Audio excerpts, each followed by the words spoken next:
We are racing in the Formula Winter Series for the second weekend. 1.3 seconds to left. It does get a mighty run outside of the final corner.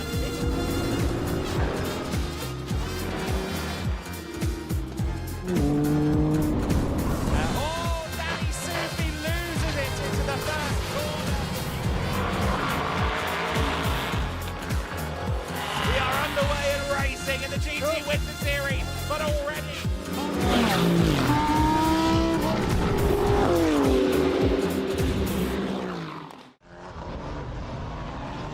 Welcome along to the Circuito Estoril. It is round 2 of the GEDLICH Racing Winter Series. The GTs and the GT4s are back, but we begin proceedings with the first event for the Formula Winter Series. They are at Estoril for the first time. There's been a lot of hype among the young drivers to be at the venue where Ayrton Senna claimed his first win in Formula 1 some 40 years ago. Yes, somehow the youngsters still know this information. It is very exciting to be back with you in the paddock for this, the second weekend of the season. We've got 2 days of racing to bring you. It was almost dry here at Estoril for practically the first time all weekend about half an hour ago. But as you can see, the rain has started again. This first race of the day is going to be started under safety car conditions. Myself, Adam Weller, in the commentary box once again with Andy McEwen, and Izzy Browning will be down in the pits and indeed, of course, on the grids once the cars roll in her direction. This circuit has been a cornerstone of Portuguese motorsport, the traditional home of Portuguese motorsport since 1972. 4.182 kilometers in length, just under 2.6 miles and 13 corners, some of which present a mighty challenge in the slick conditions, in the dry conditions. In this weather, there's going to be a lot of unexplored territory, and especially in the Formula Grid, that is going to be a big story because they've had very few laps, really, of uninterrupted running across the practice sessions on Thursday, Friday, and this morning. The weather forecast from here on out looks tentatively promising, but we've been watching the skies all weekend and they do seem to choose what they do next at will. Andy, great to have you back with us once again for this one. We've been talking about it. Finally, the formulas are here. Capacity grid over 30 ready to take the start, and some really interesting names up and down the field.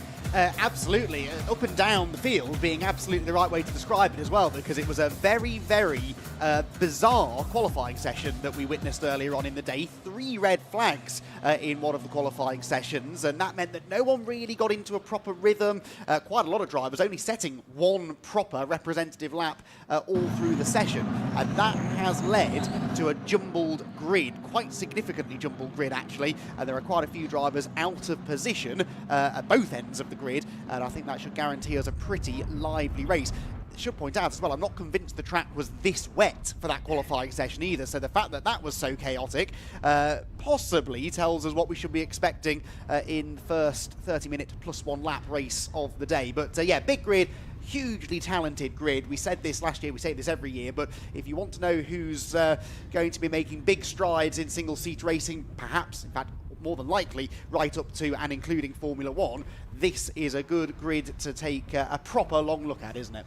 Absolutely right. Of course, our rookie champ from last year, Finn McLaughlin, he went on to win the British F4 Championship in the summer. He's now locked himself into a seat for the FIA Formula 3 Championship in 2026, and we wish him all the luck with that. We've got a lot of teams here back from last year. We have one team returning from 2024, and that is Rodin Motorsport. Rodin, based just down the road from me, up a little bit further north in Hampshire, actually.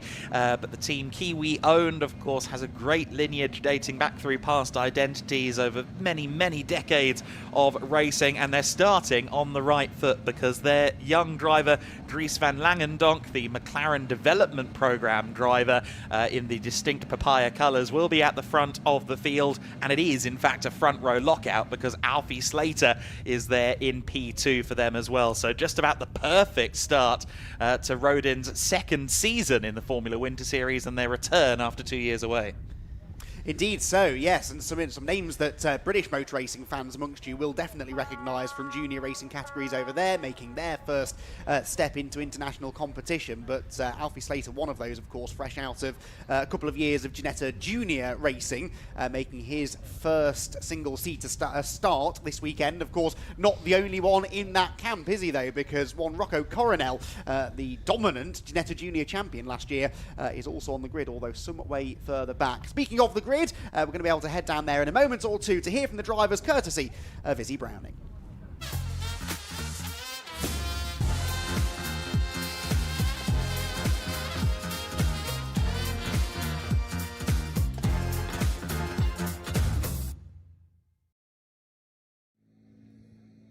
Well, yes, indeed. Welcome down to the grid for the first time in the 2026 Formula Winter Series. We're rather battling the elements down here. As Andy and Adam have already said, it's sort of been on-off rain and torrential rain all weekend. But what I'm keen to do is speak to drivers as soon as possible. So we are going to dive in with the pole sitter, and that is going to be Dries van Langendonk. Dries, I mean, not many people got a lap in qualifying, but you did. This is the perfect way to start the year.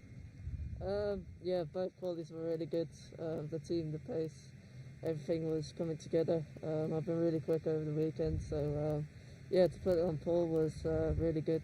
And yeah, really happy. It was also quite a big margin in Q1, so yeah, really happy. What's it going to take to convert it? How tricky are things out there? Well, first of all, keep on the track because it's rained quite a lot. But I mean, yeah, just we're gonna see how it goes. Just do the best I can. Best of luck out there. Thanks for speaking to us. Right, we're going to continue back because it is, as Adam and Andy have said, an all-road-in front row with the number 77 of Alfie Slater alongside.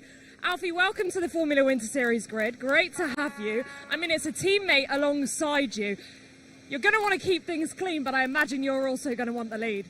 Yeah, I mean, obviously everyone wants to win, but there's a sacrifice that maybe it's better to just come across the line in second and crash and finish at the back. So there's going to have to be some sort of teamwork, but yeah, we'll see how it goes. Best of luck out there. Thanks for speaking to us. We're going to continue back because I am keen to speak to, as I say, as many drivers as possible. Teams and mechanics now leaving the grid, and the rain is coming down heavy now. I want to come and speak to P3 though, because that's Alicia Paumovsky. Fantastic qualifying session from her. Alicia, I mean, the weather's coming down pretty hard, but what a fantastic way to start the year for you. Yeah, it's been a crazy weekend, to be honest, in total. I mean, the qualifying session, we only did 1 or 2 flying laps, but we managed to deliver a decent lap when it mattered. So, as for now, we thought it was going to be a dry race, and it's absolutely downpoured. So, we don't really know what to expect, but we'll just try and learn. That's the main thing. Yeah, it's going to be so tricky out there. Where can you make the moves on this track? We're going to find out. I don't want to give away all my secrets, but no, I think I really just want to learn. We're lacking a little bit of pace as a team in the wet conditions for various different reasons, but I'll just try and do a good job and learn. Best of luck. Thanks for speaking to us. Right, I mean, I would like an umbrella that big, actually, I think, because it is really quite hammering it down now. And as Alicia says, they're going to find out where they can make the moves. It is going to be a super, super tricky race. Theo Borenstein then is on P4. He is a returner to the Formula Winter Series grid. And one thing to say about this grid is there are many drivers making their first ever single-seater starts. And this is rather a baptism of fire, isn't it? I mean, it's going to be tricky, tricky conditions. One of those drivers making his debut is Levi on alongside, and yeah, this is going to be a tricky one, boys. I can't imagine that it is going to be easy for any of those drivers, but we'll find out now as the race begins.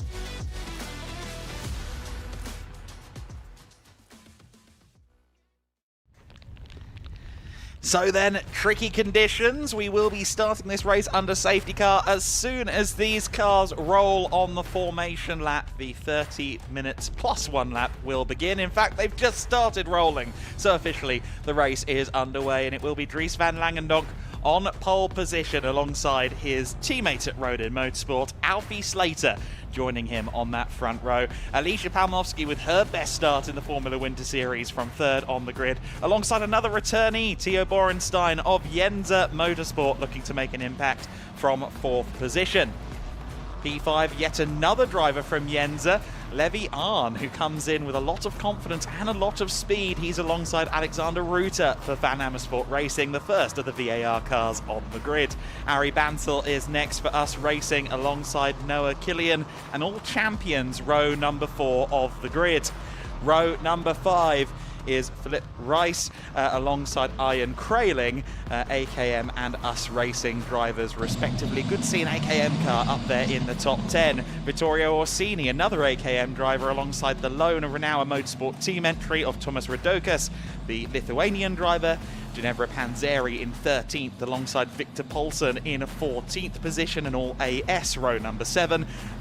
Maximilian Kammerlander, I think his last name's been cut off there unfortunately, the Cram Motorsport competitor, alongside Ludovico Busso on row number 8. Row 9 is Rocco Coronel, who didn't get a lap in during Q1 unfortunately. Very few drivers actually got competitive laps on the board. Thomas Behrman alongside him on row 9. Expect both of those drivers to work their way up the field. Row 10 of the order is Ethan Lennon alongside Oscar Repetto, the 32 and the number 11 cars respectively. Row 11 is Marcus Silkunas of Jense Motorsport alongside Roman Kamyab of Us Racing. Row number 13 is... row number 12, I should say, is Alexander Savinkov for Us Racing alongside Chiara Batig for Campos. Great to see Chiara with us, having only done about 10 races so far in her young career. Van Amersfoort Racing's Pedro Lima is next alongside Samuel Ifrid, 25th and 26th positions. Row 14, Abdullah Kamil and Georgi Zasov on row 14. Row 15, Andre Rodriguez alongside Rafaela Ferreira, 29th and 30th places. And then at the back of this field, not quite at capacity, we're one shy, but Matilda Patz of Matilda Racing on the 16th and final row. Of course, she has recently been confirmed to be joining the Aston Martin ranks as the F1 Academy representative for them in 2026, the year that we are now in, as I have to continually remind myself. As you can see, these conditions are getting considerably worse, almost second on second right now. There's a telltale sign here in this commentary box where we have the mountains overlooking the final corner. If you can't see them, things aren't going well from a weather perspective. I can tell you, I cannot see them. You saw there the graphic weather conditions. It is very much raining, and the temps aren't particularly high either. So we are going to, I think, struggle to get this circuit dry, even if the rainfall does relent. We've had a notification to say that car 20 has been noted for overtaking under safety car. Now that is Theo Borenstein in 4th position. That would not be the start to the season that he would want, especially from such a strong position. He would not want to give that away due to a procedural issue.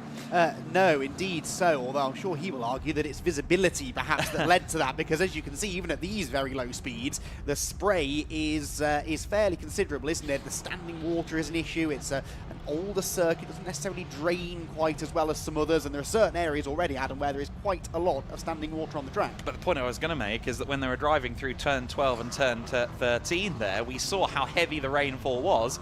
Down at the other end of the main straight at turn 1, it was a little bit of sunshine protruding onto the circuit, so it does seem very much as if some parts of this track have wildly different weather than others right now, although all, of course, are rather sopping wet at this juncture.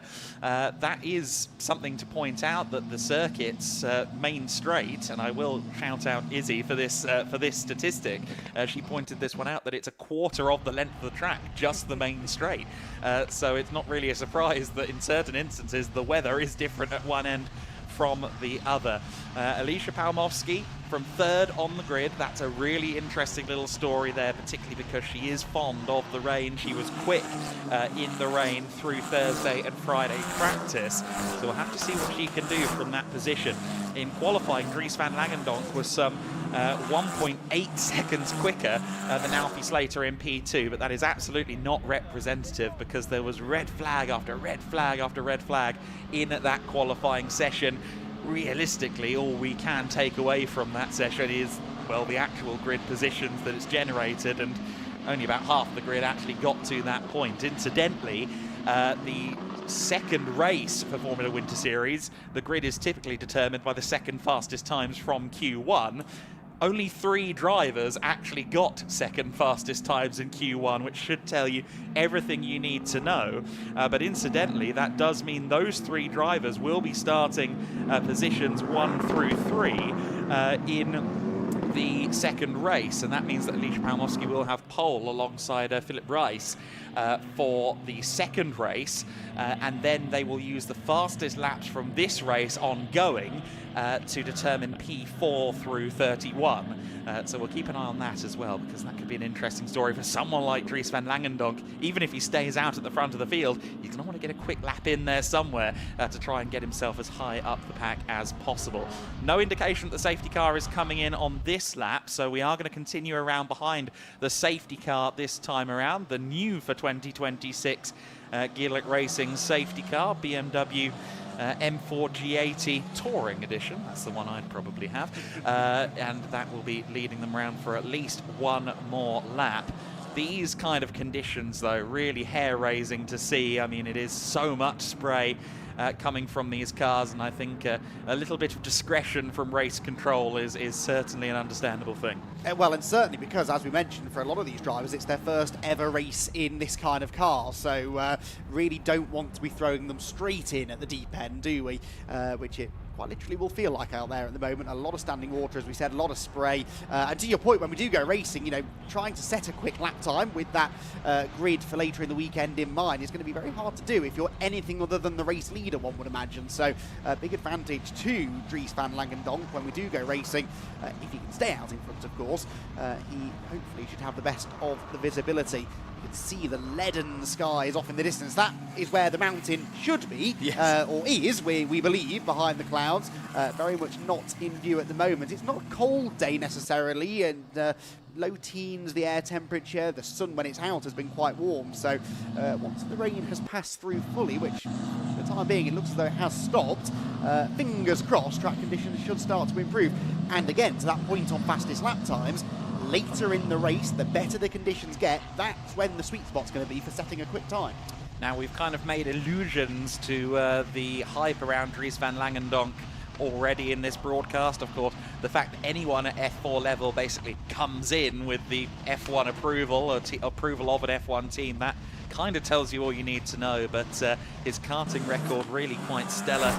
Won the FIA Karting World Championship in the OK Junior division back in 2023, and then did the same in OK Junior in the European Championship in 2024. He's also now had 3 rounds of F4 competition, joined the back half of the British F4 season, and won a race on his first weekend. I think it was the second race of the weekend that he won. He was also on pole in his first ever F4 qualifying session. So Dries so far has proven to be worth the hype that he is getting from those who keep an eye on the single-seater scene, and also quite a born racer. He was born, well, not born, but he lived effectively a stone's throw from the gates of the Circuit Zolder, which means he probably knows the rain quite well, with no disrespect to that particular region of Belgium. But also, he's been around race cars effectively from day one. I was rather hoping we could say that we'd go back to racing, or we would go to racing for the first time this lap, but the heavens have opened again at the Gancho chicane, and it looks like we're going to do at least one more lap behind the safety car.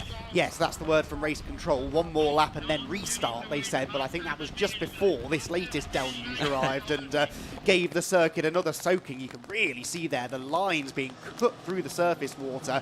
And these wet tyres, they are very, very effective. They will clear the water reasonably well, but often, especially in single-seater racing, I think it isn't always about the grip levels. That's not necessarily the reason for delaying the start. It's visibility, isn't it? That spray would concern me if I were out there in one of those cars. I'm sure these being youngsters, they're all revved up and raring to go, and they're like, no, we're okay, you can let us go racing, but sometimes someone has to be sensible, don't they, and make the right call. I will say someone who I know will want to get underway is, in fact, Alfie Slater in P2. Alfie and I had a bit of a chat yesterday, and he's like, no, I love the rain. Give me more rain. He's very confident in the wet conditions. He's confident in general. His mission statement to me when I asked, are you going for the rookie title, was, no, I'm going for the overall title. Alfie is coming in with a great deal of confidence. Of course, he's got 2 years of racing already under his belt in cars, albeit not in single-seaters, in the Ginetta Junior Championship. And he's another one of those drivers that's kind of grown up around racing, as we see the conditions seemingly arching towards getting worse again. However, yeah, he has been really a huge part of racing all his life, because obviously, yes, his older brother Freddie is a racer, but also his father used to race, and his godfather is Mark Sumpter, who's very familiar to the UK GT racing scene and is one of the leading Porsche specialists in the United Kingdom through the Paragon company. So Alfie Slater has probably hit a paddock in his first weeks of life, if not first month, and has been a part of it ever since. Yeah, really impressive youngster. Really did feel like he was starting to make big steps forward last year in his second Ginetta Junior campaign. 3 race wins over the course of 2025, and that was a hard thing to do last year in Ginetta Juniors, yes, because there was another driver who did most of the winning, certainly in the first half of the year anyway, Rocco Coronel, who utterly dominated the Ginetta Junior Championship, perhaps the most dominant champion that series has ever had. It was certainly up there, and to beat Rocco in a straight price is not an easy thing to do. Now, sadly, as you'll see at the top left-hand corner of your screen, the time has stopped ticking down, and that's because the red flag has been thrown, so we never really got underway. The race has technically run 3 laps, which might be of some significance if they don't restart it, I suppose. 3 laps completed, but the track conditions worsening, and they were already pretty dicey, so race control making the decision to hit the pause button for now. Now, I don't see how this happened, but Tia Borenstein, who was meant to be 4th on the grid, is running around in 22nd at the moment. So I'm not quite sure how that came to be. I'm just going to check the published grid sheet and see if it stays. Yes, it states that Borenstein was meant to be 4th, as did our TV graphics, but he is down in 22nd place, so he may have had an off, either off camera or at least unsighted to my eye. That is, again, not the start that he would have wanted, but that does hand 4th position over to another Jensa competitor, Levian, who himself came across incredibly confident when I spoke to him. Understated confidence, I will say, not an excess of braggadocio, but he seemed very gently confident in what he could do in the car. He seemed like someone who'd done a lot more racing than he had in actuality, which is always what you want to see from a youngster.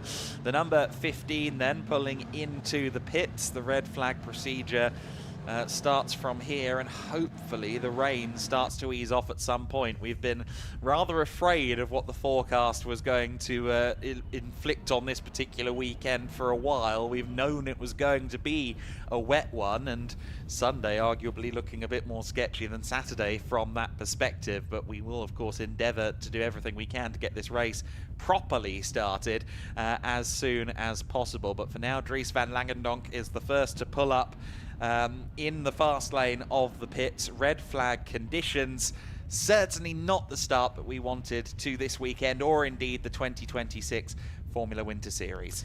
No, not at all, but it is, I think, the right decision, isn't it? It was getting very, very wet out there, and as we had discussed, even behind safety car, perhaps it was starting to catch 1 or 2 drivers out. So you can imagine if it's that treacherous at those speeds, really releasing them at full racing speed was not going to be a sensible call. The best thing we can hope for, really, is that this weather moves through quite quickly. Now, it's one of the few occasions where having a weather warning in the local area for strong wind is not necessarily a bad thing. That's exactly what we have in this part of Portugal this weekend, and certainly down by the coast, only about a 5 or 10 minute drive away, the wind is really whipping in, and as I said, leading to an actual weather warning in the area. Hopefully that wind might blow this weather front through a little bit more quickly, and once it passes through, I'm sure the track will then start to dry, but what that means for this Formula Winter Series race awaits to be seen.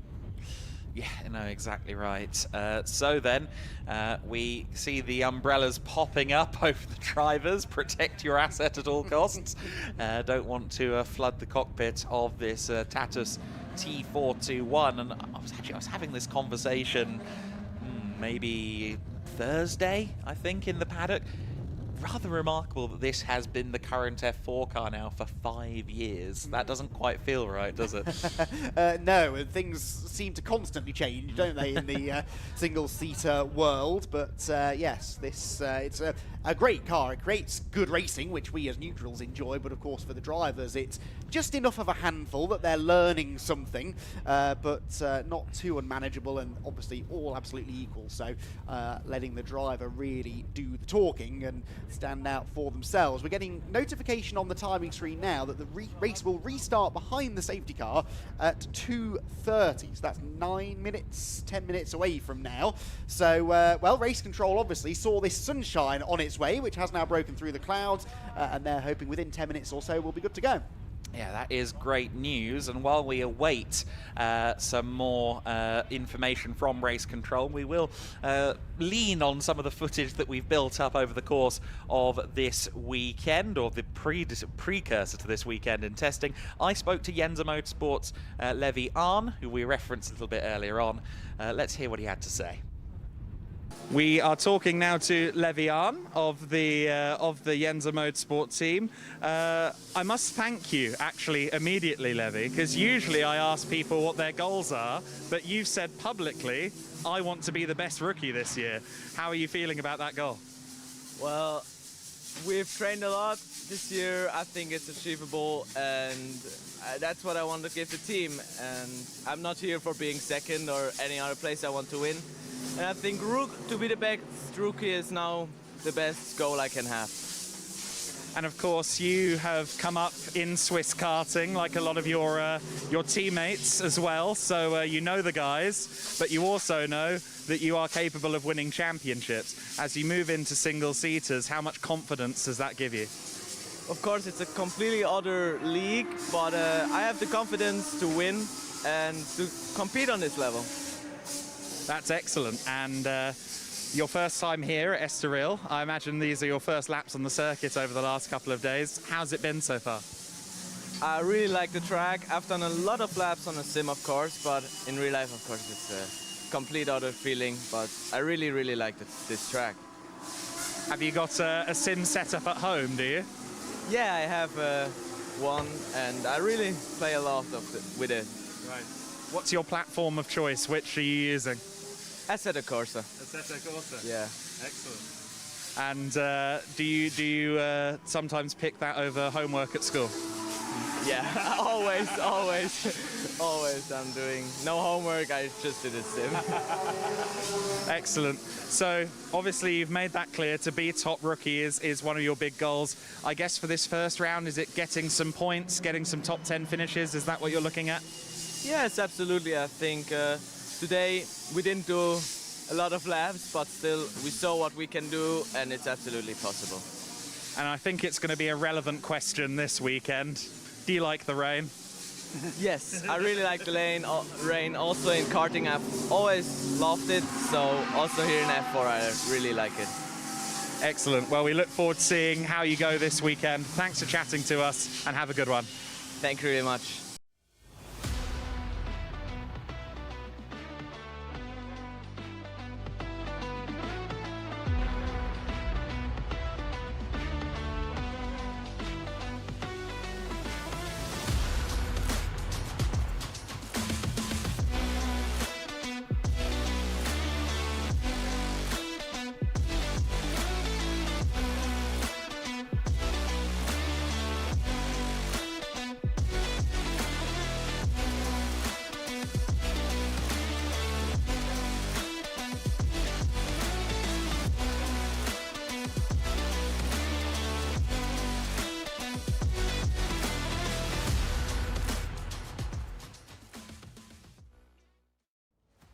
Nexano, on the path to becoming the world's largest independent business community. We connect entrepreneurs, experts, and decision makers across industries and across borders. In our digital ecosystem, people share knowledge, learn from each other, and grow together. Companies and talents gain access to relevant contacts, resources, and innovative projects. Our community stands for transparency, trust, and sustainable economic success. We create space for inspiration, collaboration, and new business models. Nexano, shaping the future of business networking, global, digital, and accessible to everyone.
Welcome down to the pit lane. We are, of course, under red flag at the moment, but the race set to get underway in just a few minutes. I've come down to speak to Alfie Slater. We spoke to him on the grid, but just to get a bit of a read on the conditions, Alfie, tell us how it's looking out there. I mean, you're P2, so you've got quite a few cars behind you, but I understand it's still not that great for visibility.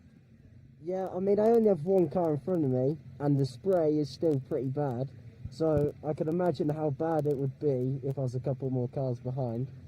So it is probably quite dangerous for them, but it's pretty okay for me, and I'd love to go racing. Yeah, Adam, the commentator, was saying he had a chat with you yesterday, and you were pretty up for weather like this, being British. Yeah, we're here to race, so I reckon we go racing. I enjoy the rain, and I know I got the pace, so it should be good fun. All right, good luck when it gets restarted, which is going to happen in 3 minutes' time, boys. Yeah, it's coming down the pike quite quickly, the resumption of at least cars rolling, and hopefully racing won't be too far thereafter. Now, the clock has continued ticking on our timing screens here at the track, but it did stop, I think, on the feed that we get the information for from the graphics. So TBC quite how much of this race is going to be left when we do roll again, but that's, again, a statement of intent from Alfie Slater, and of course we heard it from Levian as well. He said, I love the rain, I want more rain conditions, if anything. So there's a few drivers here, and I'd count Alicia Palmovsky in that as well. Drivers who are quite keen, actually, to show what they can do in these kind of conditions. Yes, absolutely so. And it is an opportunity, isn't it, for drivers to not only get the season off to a really good start, but, you know, really promote themselves, sell themselves to any teams watching out there. And if they do particularly shine in the wet, then yes, they're going to be itching to get circulating at full speed.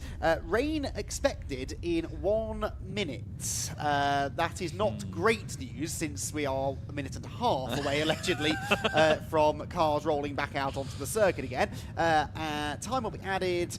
Remaining racing time, 12 minutes plus 1 lap. So okay, it is going to be a shortened race, but we will still get a handful of laps in, but not that many if we are behind safety car for potentially another 2 or 3 of those laps. Yes, exactly. I mean, I think by the letter of the law, we would be able to release the cars after 1 lap behind safety car from a red. There is a reason I'm not in race control, but I think that is how that one works. So hopefully we can get at least 1 or 2 laps in, because again, I think there's a lot of drivers here who would like the opportunity. And I should say, I mean, I've mentioned Alfie, Alicia, and Levy as 3 drivers who I think would thrive in the rain. That is not to write off Dries van Langendonk as well. He certainly has his fair share of successes on difficult days in the office from a grip perspective.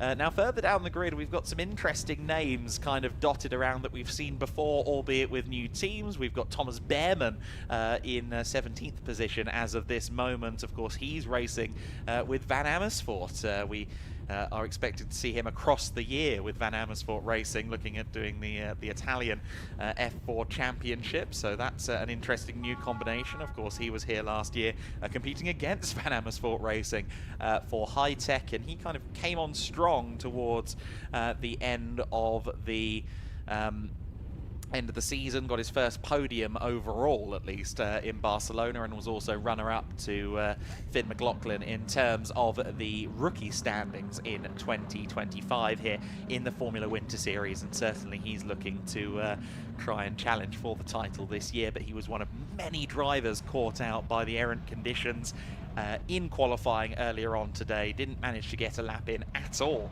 in Q1 owing to the sheer number of red flags. The cars are rolling once again then. 12 minutes plus 1 lap left to go, now at 11 minutes and 25 plus 1 lap to go.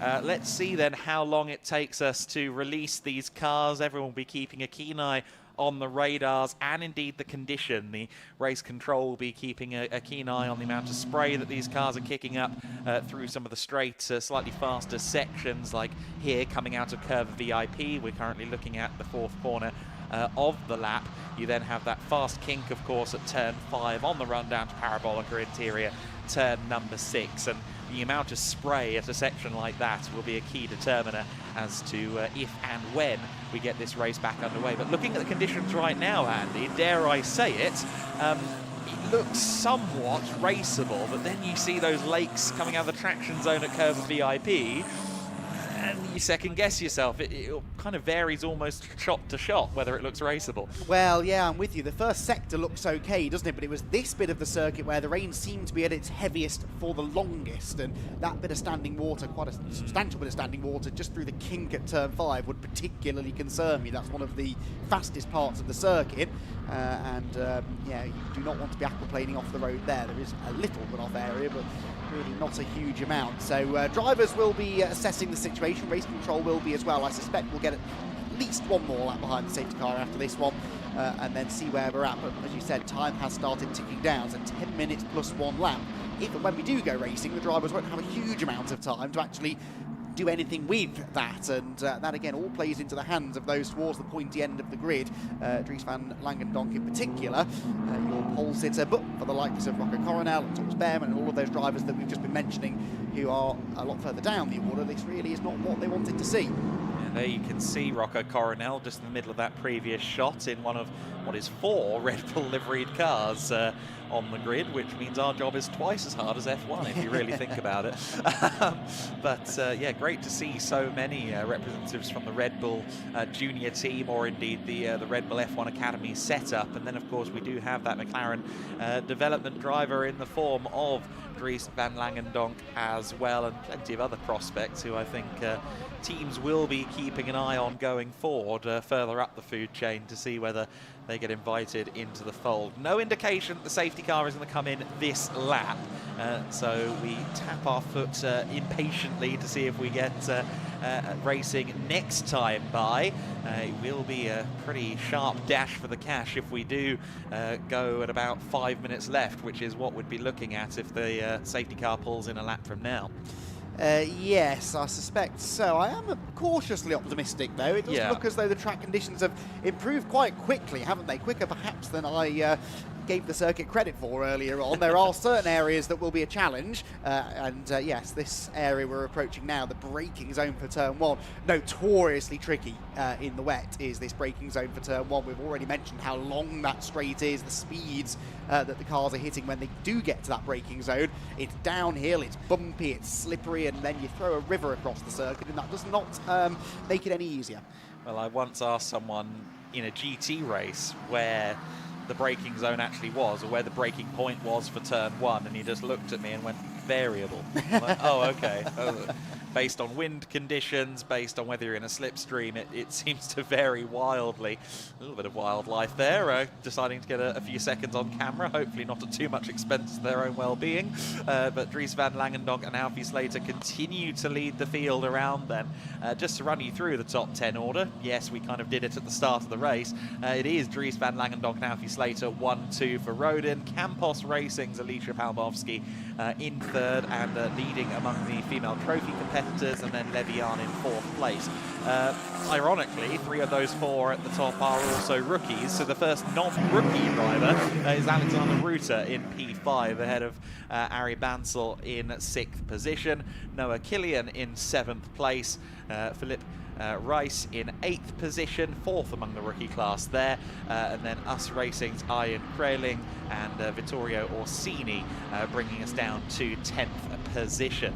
Safety car is going to come in at this lap, Andy, so we are going to get some racing in this first attempt of the weekend for the Formula Winter Series, and it will of course be a single file rolling start. What are you thinking? I think it's going to be an interesting situation. Well, yes. I mean, we've been saying what an advantage Dries van Langendonk has being out in front. He's got a clear view. He doesn't have any spray. Of course, he's also the first driver to have to spot his braking point into turn 1. Those behind, if they can see him, can perhaps gauge from his car and what he does and react to that. So I think if he can survive that opening lap without making too many mistakes, he's definitely in a strong position. But that, I fear, will be easier said than done. Yeah, no, it's not an easy task that Dries van Langendonk has been presented with. It's not an easy task for any of the 30 drivers that are on the circuit. Abdullah Kamil is in the pits, so we are down 1 car. The 99 AKM Motorsport entry for the Saudi racer is not out on the track, but the other 30 are, and it will be Dries van Langendonk that controls them from this point onwards. Alfie Slater will be keen to try and get one over on his teammate at the very first opportunity, but van Langendonk there starting early, and I think starting a little bit before anyone else expected, so we are powering around the Parabolica Ayrton Senna to start racing conditions formally. The green flag will be waving as van Langendonk goes underneath the gantry, and we are in racing conditions. Will it be a clean run to that first corner for van Langendonk? There is a lot of standing water there right at the braking point. He gets himself starting to stop on the way into the first corner, and indeed makes it through cleanly. Slater second, Palmovsky third, then it's Arn in fourth place, and I think was that Ruta and Bansel getting into it with each other. They're side by side at turn 2, and they collide, and that's Bansel into the gravel, that's Ruta into the gravel, the second corner, and unfortunately already a bit of a moment between 2 of our drivers. Yeah, Ari Bansel was very late on the brakes into turn 1, I noticed, and fishtailing around the outside, but I think got good traction off the corner. That led to the side-by-side situation, but sadly they haven't made it through the next turn. 32 car going slowly, and I fear about to stop at the end of the main straight. So this is now, what, 3 cars, 4 cars potentially in dangerous positions. Who's that? Could be Philippe Rice. It was one of the AKM cars, and it was one of the ones that was further up the field. Oh, and there's all sorts going on. That's the 53 car going off the circuit, Pedro Lima, the 37 as well. Oh, goodness, there's at least 5, maybe 6 cars. That was Victor Poulsen, the one we saw most recently, and the safety car, unsurprisingly, has been called. Yellow flags at turns 1 through 3. Now, the other car that we saw in amongst all of that was the 32 Rodin entry of Ethan Lennon. So Ethan Lennon has also had a problem seemingly before he even got to the first corner. But we expected fireworks. Frankly, so many of these drivers have struggled to have a clean lap through practice even, so it was always a heavy expectation on their shoulders to make it through these early stages without an issue, and sure enough, unfortunately, an issue is exactly what we've had. Well, and it's a vicious circle, isn't it? You mentioned that they've not had a huge amount of running because of interruptions to previous sessions, because people kept falling off the circuit, but of course they keep falling off the circuit because they're not getting any running and they can't get into a rhythm. You're going to spiral. It's exactly, you can see where I was going with this. So it is a challenge. It's one of those days where I'm quite happy to be sitting in a nice, warm, dry commentary box and not out there on the racetrack, because these are not particularly welcoming conditions, are they? They are not. Now, Philip Rice actually has come through in 7th position, so I think I may have led us slightly astray there with which AKM car that was off the circuit. Maybe it was Vittorio Orsini, because he dropped quite a way down to 18th overall. So Vittorio Orsini may have been the responsible party coming out of Curva VIP on the gravel. But there you see Ethan Lennon with the unfortunate stop there at the approach of the first corner. He turned 15 years old on Thursday, celebrated his birthday in the paddock and indeed by running laps here at the Circuito Estoril, which he was delighted with. And actually I spoke to Ethan's mum, and his elder brother has a jiu-jitsu tournament. I think it was jiu-jitsu. It was a martial art, and that is the, I think, European Championships 30 minutes down the road. Oh, really? So quite the weekend for the Lennon family, the South African family, and great to see Ethan moving up to cars, but unfortunately not the start to that phase of his career that he'd have wanted. No, indeed not. Not even making it to the first corner, unfortunately. That looks more mechanical issue than driver issue, I have to say, but certainly further around the lap there was quite a lot going on. So highly likely then, in fact I'd say a near certainty, that this race is now going to finish behind the safety car. So I said that Dries van Langendonk just needed to survive the first lap. In reality, he actually only had to survive the first 5 or 6 corners, because from that point on the yellow flags were out, safety car boards were shown, and everything slowed down anyway. So Dries, I think, will be rather pleased with how this race has gone. And a rookie win, an overall win, some good points on the board. Levian up into 3rd position as well. I don't think I spotted when or where that happened, but Alicia Palmowski off the podium, unfortunately, and now likely won't get an opportunity to do anything about that. So 26 cars made it across the line at the conclusion of that most of the lap of racing. Alexander Ruta, Ari Bansel, Victor Poulsen and Ethan Lennon did not. Other droppers through the field, of course, we saw Pedro Lima rally crossing. We covered that Alicia Palmowski dropped down to 4th place, and that Vittorio Orsini also dropped down to 18th. But other than that, the order seems to have remained somewhat static. Just a lot of people gaining where others have ended up in the gravel. Rocco Coronel up to 12th position and Thomas Behrman up to 11th. So they've both done some gaining through the field. And there are some names that I wasn't necessarily expecting to be in a point-scoring position in the first race of the season. Yes, the circumstances are certainly not representative of your average motor race, but guys like Philip Rice and Thomas Rodokas and Ludovico Busso even, I wasn't necessarily expecting in the top 10. Ginevra Panzeri as well. Quite a few drivers who are either brand new or have come in from a different team and are trying to figure out a new setup, and here they are, up there in the top 10, and they will have some points to their name at the conclusion of the first race. Again, yes, with something of an asterisk for those of us who know, but yes, points on the board. Yeah, well, hey, those drivers got the job done in qualifying when others didn't, and they've kept it on the road in the half a lap of racing we've had when others didn't. So credit where it's due. They've earned these good results, these points that they're going to be scoring, and they, I'm sure, will be very, very pleased. I'm sure they all would have rather had 30 minutes of green flag racing, but hey, if you can start the season off with a nice result, then to some extent, by the time we're back here again tomorrow, they'll have forgotten all about the circumstances. On to what I think will be the final lap we head, and Dries van Langendonk, well, just continues to serenely follow the BMW safety car, as he has done for most of the race, and barring any real dramas here, mechanically speaking, the race win will be his. Yes, a second win in F4 competition, albeit one quite drastically different from his first at Donington in the British Championship towards the end of last year. And it will be a flying start to his season with a full points haul. Of course, the rookie class, which again is looking like where a lot of the fastest drivers overall are going to be this year, going to lock out the overall top 3. So that's a point of intrigue as well. And good to see Jensa getting themselves a podium as well. The last time Jensa got themselves a podium in the Formula Wind Series is a quiz question that I have not prepared for. They almost got one, of course, last year, and then there was a penalty that stole that away in the 3rd race at Barcelona, unfortunately. But Yeah, it has been a little while, I think, since we've seen Jensa formally, officially and finally on the podium. So Levian doing a great job and kind of following up on his mission statement. You'll note that when we heard from him yesterday in the interview we played out during the red flag, a lot of what he was saying was we, and I want to get us a good result. I want to get Jensa a good result. A lot of kind of team thinking from the young man, which is certainly a positive tick on his box. So then, road in 1-2, as it has been all race long.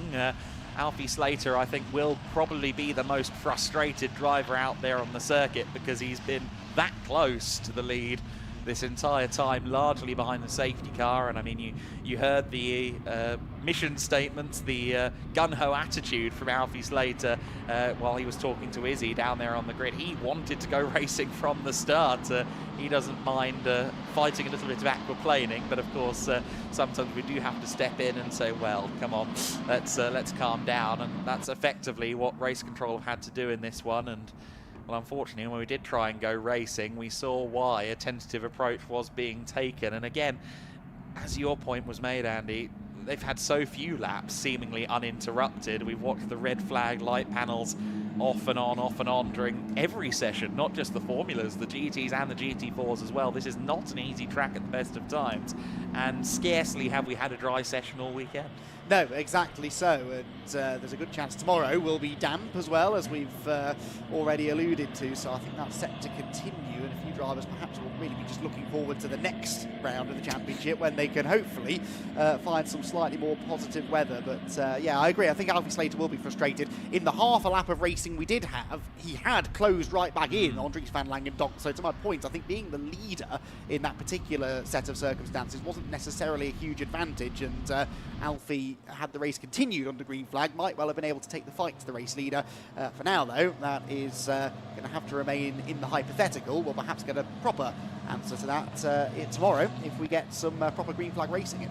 Yeah, race 2 and race 3 both set for Sunday here in the Formula Winter Series. They will come across the line this time to take the checkered flag, and Dries van Langendonk will lead them across the line, even if Alfie is having a little look to his right-hand side as a bit of a joke, I think, probably more than anything else. Across the line they go then, and the race win does go to Dries van Langendonk, his first win in the Formula Winter Series, Rodin's first win since Aragon in 2024. And his second win overall since moving into the world of car racing. Van Langendonk from Slater from Levian will be both our rookie top 3 and our overall top 3 here in the Formula Winter Series. And Alicia Palmovsky with a very competitive 4th place. Her best finish ever in the Formula Winter Series. Again, of course, yes, it comes with the asterisk that we've had very little racing, but again, just surviving in these conditions has proven to be a bit tricky, and it's this eternal frustration that we have now on the in-lap where, it starts to look raceable, but unfortunately the conditions just weren't playing ball there, and the incidents that unfolded when we did try and go back to racing maybe make it clear why we didn't finish under green flag conditions. Noah Killian in 5th place behind Palmovsky, Ian Kraling in 6th, and see there the amount of sweeping up work that's going to need to be done there. That was from Orsini going off the track, and it's a very deep gravel trap actually there at the exit curve VIP, so he did quite well to keep his foot in it and get the car back onto the tarmac, did Vittorio Orsini. Looking forward to seeing what he does this year actually in the AKM Motorsport team. The Italian won the Supercorso Federale Acci Sport Award, which is the Federation's training program, which is designed for karters moving into the world of car racing. And I think the most famous of all to win that award was, of course, Andrea Kimi Antonelli, who has, let's call it a personal connection with AKM Motorsport, which of course is his father Marco's team. So we'll keep an eye on Orsini. A lot of talents that I'm very excited to see in proper racing conditions here this year in the Formula Winter Series. It's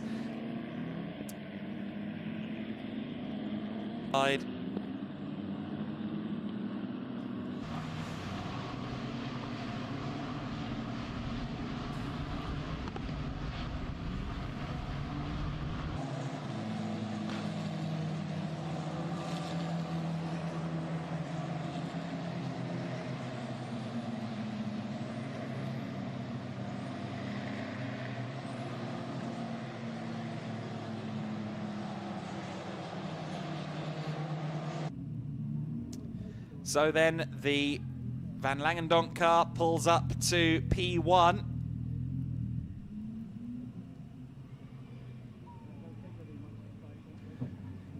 Van Langendonk will celebrate the victory. He'll be, I think, as frustrated as anybody not to have got some racing in, but a great start to him. Championship will be the goal for Dries Van Langendonk. And he starts it off with a full haul of points. So, DVL to the top, and we'll be joined, of course, in a Roden 1-2 by Alfie Slater. Alfie, I think, will be more frustrated than Dries for obvious reasons, but especially because he just really did back himself ultimately for these kind of conditions, and liken the circuit actually to Alton Park, Estoril, which is a slightly off-piste comparison, but one that he made in a favourable manner. He thought that certainly if we had the combination of rain and this circuit that he would thrive. And yeah, disappointing that we didn't get to see Alfie, at least in the first race, we'll try and follow up on his own word, as it were, but race 2 and 3 will hopefully provide the opportunity for that, both of which, of course, will take place here on Sunday. But we've got a lot of racing still to come for the GT Winter Series and the GT4s. But for now, let's talk to our winner in the Formula Winter Series and the first race of the year. Dries Van Langendonk is with Izzy. Yeah, welcome down to Parc Fermé. I have our race 1 winner alongside me, Dries. I mean, there wasn't much racing, was there? Probably the easiest race win of your life. But you actually just had to survive out there, right? Yeah, it was a bit unfortunate that we didn't get any racing laps, but yeah, it was overall still a pretty positive moment. Yeah, just keeping it on track. It was pretty tricky out there, so yeah, not much to say about this race. And I guess in some ways it is still a credit to you that you set the lap in qualifying, so you were on the pole position and therefore had the best view. Yeah, qualifying was really good, so I think it benefited me here. So yeah, showed all the work behind the scenes. It's been a tricky weekend overall with the conditions. Obviously, we've got 2 more races tomorrow. I think you'll be starting from a good position for those as well, but how are you feeling for those? Yeah, same as this. I think the pace is really strong, both dry and wet, so yeah, we'll see how it comes, and yeah, see how it comes. All right, well, congratulations. We'll let you get up to the podium and celebrate our first winner in the Formula Winter Series. Well, there we go, indeed, our first winner for the season in FWS. And unfortunately, a race where we didn't see terribly much action. Let's hope we rectify that on Sunday. So then, the first race of the Formula Winter Series in 2026, unfortunately one that was a safety car process for much of the race, then a red flag, but we did go to racing after about 20 minutes behind the safety car or in the pit lane. Dries Van Langendonk led them down to the first corner with Alfie Slater behind. Unfortunately, this wouldn't last terribly long. There was already some stacking up at the first corner, and then at turn 2, unfortunately, the number 3 of Alexander Ruta and Harry Bansal both going off the circuit. There was a rally crossing moment from Vittorio Orsini, the 37 looping around as well. That was Victor Paulsen, one of many incidents going on around the circuit. We also saw the 53 car going off-piste as well, and Ethan Lennon in the 32 also stranded, unsurprisingly, with that many cars off or indeed stopped in the first sector. The safety car took control of proceedings once again, and ultimately we would finish under safety car conditions. Dries Van Langendonk claiming the first win of the season in the Formula Winter Series. The first of many, perhaps. We'll have to wait and see how he progresses from here. He'll be slightly disappointed with how the win came to be, but it is a win all the same. Here at Circuito Estoril, a historic venue to tick off the bucket list as a race winner, and a race winner with a big smile on his face as well. Dries Van Langendonk winning then by just a couple of tenths over Alfie Slater in safety car conditions. Levian in 3rd place for Yenza Motorsport ahead of Alicia Palmovsky in the Campos car for 4th place. Noah Killian in P5 ahead of Arjen Krelin in 6th. Philippe Rice in 7th place, alongside Thomas Rudokas in 8th place. Ginevra Panzeri and Ludovico Busso rounding out the top 10, so they will all get, of course, overall championship points for their efforts there. Thomas Behrman in 11th place ahead of Rocco Coronel, 2 Van Amersfoort drivers who I think will be a bit disappointed to have not had an opportunity to really climb the field, although they did make up places. Crown Motorsport's Oscar Repetto in 13th, alongside Maximilian Kamalander, 13th and 14th respectively. Marcus Silkunas for Jenza in 15th, Chiara Batig in 16th, Samuel Ifrid in 17th, and Vittorio Orsini 18th place. Georgi Zazov and Andre Rodriguez taking us down to P20. In 21st place, Rafaela Ferreira for 21st, Theo Borenstein for 22nd, Matilda Patz in 23rd place, and Pedro Lima in 24th. Roman Kamyab in 25th position, Alexander Savinkov in 26th. Victor Poulsen, of course, one of those that had an off, as well as Alexander Ruta, Ari Bansel and Ethan Lennon, all of whom failed to reach the checkered flag. And then at the very back of the field, in 31st place, was Abdullah Kamil, who did not rejoin the race, I believe, after the red flag period, ended up staying in the pit lane. So then, next up, it will be the GT4 Winter Series, but we do have some celebrations now on the podium with Andy McEwen, our first FWS podium of 2026. We are ready to go on the podium then, our first podium of the weekend and our first Formula Winter Series race of the weekend. We're going to start by introducing our best female driver, and the win goes to Alicia Palmowski. Congratulations, Alicia. Big round of applause, and she is on to the top step of the podium.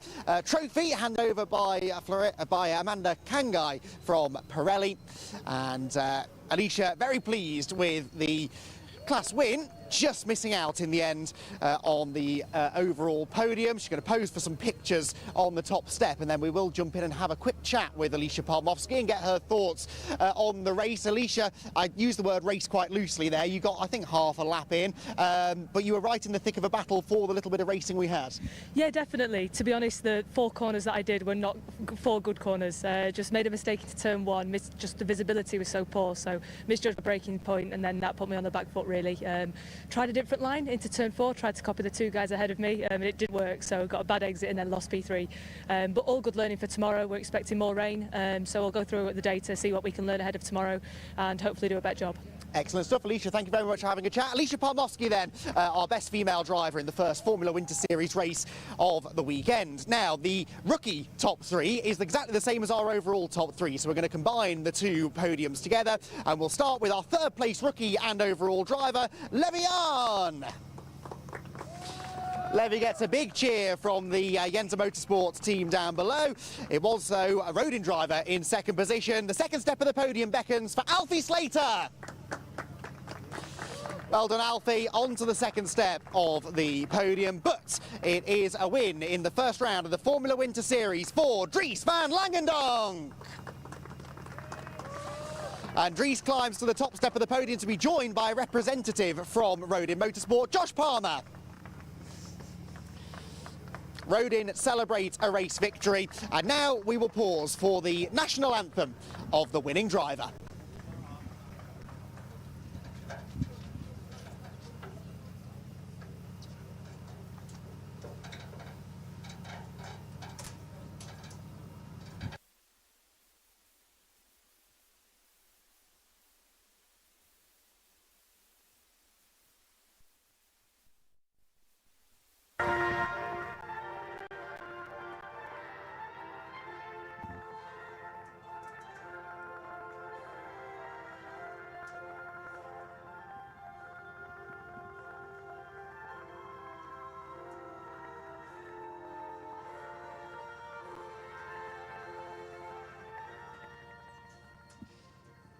Dries van Langendonk wins the first Formula Winter Series race of the season, and now it's time for the trophies to be handed out. We've got Miguel from GEDLICH, also Amanda's back with Florenzi Caso from Pirelli as well to hand out the trophies then. 2 trophies for each driver, so we've got the rookie trophies and of course the overall top 3 podium.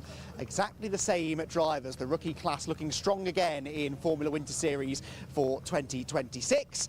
Trophies, I think, just about have all been handed out, and another big round of applause from the crowd down in the pit lane. Lots of very happy team members celebrating with their equally happy drivers. They might not have had a huge amount of racing in that one, but it was still a valuable start to the season for those who've managed to score some good points. 2 more races tomorrow, of course, for Formula Winter Series, and we may well see some different faces appearing on these 3 podium steps. The drivers then will celebrate with their teams down below. That, though, concludes our Formula Winter Series element of the day, and we'll be heading back out on track with some GT racing coming up soon, courtesy of GT4 Winter Series. That's up next here at Estoril.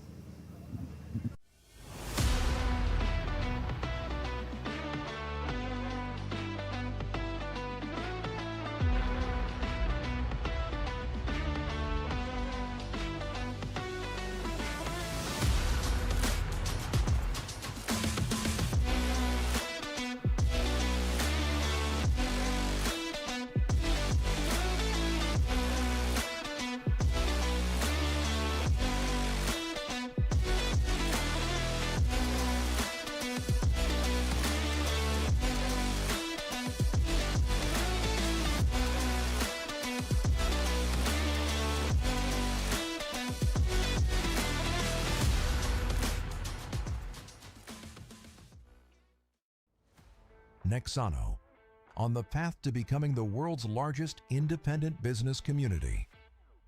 We connect entrepreneurs, experts, and decision makers across industries and across borders. In our digital ecosystem, people share knowledge, learn from each other, and grow together. Companies and talents gain access to relevant contacts, resources, and innovative projects. Our community stands for transparency, trust, and sustainable economic success. We create space for inspiration, collaboration, and new business models. Nexano, shaping the future of business networking, global, digital, and accessible to everyone.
So we move on to cars that thankfully have a roof, I think, for the participants. It's time for the GT4 Winter Series with their second round of the season, their first race of the weekend. Will be a 30-minute affair, so no pit stops to consider. It is a pure sprint race, and we will hopefully be getting that one underway, I suspect, with a single file start under wet conditions and a couple of laps behind the safety car. But it is Enrico Ferderer who is going to be on pole position for the race, with Ravi Ramid alongside him. A very compelling top two, I make that, and two of the drivers that are and two of the teams, of course, that are also a factor, I think, in the overall championship standings as well. Also, there's an AM entry right at the sharp end as well in the form of Joachim Bolting. We will have a little bit of a piece on some of these bronze drivers that are really making themselves known in the GT classes this year. We very much look forward to talking a bit more with those competitors, but a really interesting grid up and down the field. We've got Gonzalo Vega as well in the Zone Racing McLaren, 6th on the grid for the older spec 570S GT4 in the club class. And then the Speedworks machine as well. We have a Cayman Trophy entry for the first time this year. The Cayman Trophy for the CS spec Porsche Caymans. That's the slightly sub GT4 performance, but Franz Linden has got the car lined up 7th on the grid, so he'll be looking to make some inroads from that position. Speaking of being in position, Izzy is in position. Let's go down to the grid and hear from her. I certainly am. Our second race of the day, and if you were with us for the Formula Winter Series race, well, it almost looks like a completely different place, doesn't it? It was bucketing it down. We still have had a little bit of rain in the air, but it is dry and sunny right now. Of course, the track, though, will be very wet for this first GT4 race of the weekend. Of course, round 2 for them. And as Adam said, we have a very intriguing front row. I'm going to jump in with our pole sitter first, and that is the number 11 of Enrico Ferderer. It's their first pole position of the season for them. I know they were struggling with a couple of issues with the car last weekend. Well, Enrico, a first pole of the season. This is where you should be, isn't it? Yeah, that's my favorite place. So the last race in Portimão was not the best weekend, but now we're back on the first row in pole position, and I hope the best for the race. The sun is coming out, but on the weather radar it's showing rain again, so it's gonna be a crazy race. Yeah, you guys were struggling with a few issues with the car last weekend, I know, but still both you and Joel managed to fight back to the podium. Is everything fixed this weekend? Yeah, everything is fixed.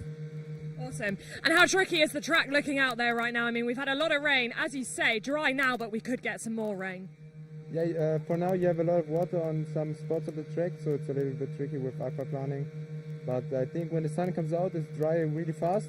But when it starts raining again, it's going to be very tricky.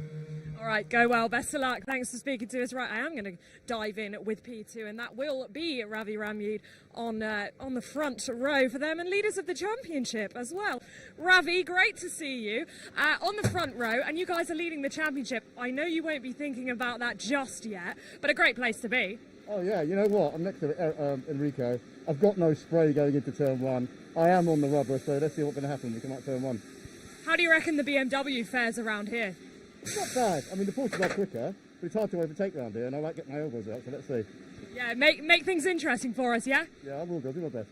All right, best of luck. Thanks for speaking to us. We're going to continue back on the grid because we do have a little bit of time. And I want to show you the car just on this second row here, the number 32 of Joachim Bolting. Now, he wasn't running this livery last weekend in Portimão, but he is running it this weekend, and this is probably one of the coolest looking cars I think I've ever seen. I am going to try and jump in and have a chat with Joachim. Well, Joachim, great to see you. I mean, you revel in these kind of conditions, don't you? Yeah, so went good. We will see what the race will be. It's completely wet. That is my condition I like. I'm not so quick than the professionals in the dry conditions, but just let us look. Well, we could have a little bit more rain. I know it's sunny now, but there is more rain at forecast. Just on the car, I mean, you've got one of the best looking liveries I think I've ever seen. This is a pretty cool looking car, isn't it? Yeah, it is completely different to the others. That was the plan, and it worked. Yeah, it certainly stands out. Have a good race. Right, we're going to continue down the grid because we've got a little bit more time. Team's just leaving to show you another Pro-Am car. Now, this is the number 30 of Tim Horold. Now, Tim had great pace last weekend in Portimão, as you would have seen. They took the overall win in race 3. I've got a bit of time. Can I jump in and have a chat? Yeah, we got a little bit more time. Tim, great to see you again. I mean, Portimão was a mixed weekend in terms of pace. Great, but there were a couple of issues certainly in the first race, weren't there? Yeah, for sure. I had a bad luck with the suspension fail, but yeah, look for better luck in this race. Got caught out a little bit in qualifying, but I think now the conditions are a little bit in our favor for the Porsche. So, yeah, we'll see how it plays out. What's the mindset going into this? How confident are you at this track? I'm definitely confident in the wet for sure. Where we had a lot of practice time, we were near the top of the charts. So, yeah, again, we'll see how the race plays out. Go well out there. Good luck. Right. We will continue back. I'm not sure. I don't think I've got all that much time. So instead of chatting to drivers that are getting in the zone, I'm going to show you a couple more of the cars. We certainly have a new entry in the Pro class, the number 85 of Tom Paffenberg, and a very happy birthday to him as well. I am reliably informed by our GEDLICH Racing crew that it is his birthday. It is also the first GT4 race for him, so we'll see how that goes. I mean, what a way to spend your birthday. In beautiful sunshine at the moment. We'll see how this race pans out. We are just about to get thrown off at the grid though, so we will go back to our commentators, Adam Weller and Andy McEwen. Nexano, on the path to becoming the world's largest independent business community. We connect entrepreneurs, experts, and decision makers across industries and across borders. In our digital ecosystem, people share knowledge, learn from each other, and grow together. Companies and talents gain access to relevant contacts, resources, and innovative projects. Our community stands for transparency, trust, and sustainable economic success. We create space for inspiration, collaboration, and new business models. Nexano, shaping the future of business networking, global, digital, and accessible to everyone.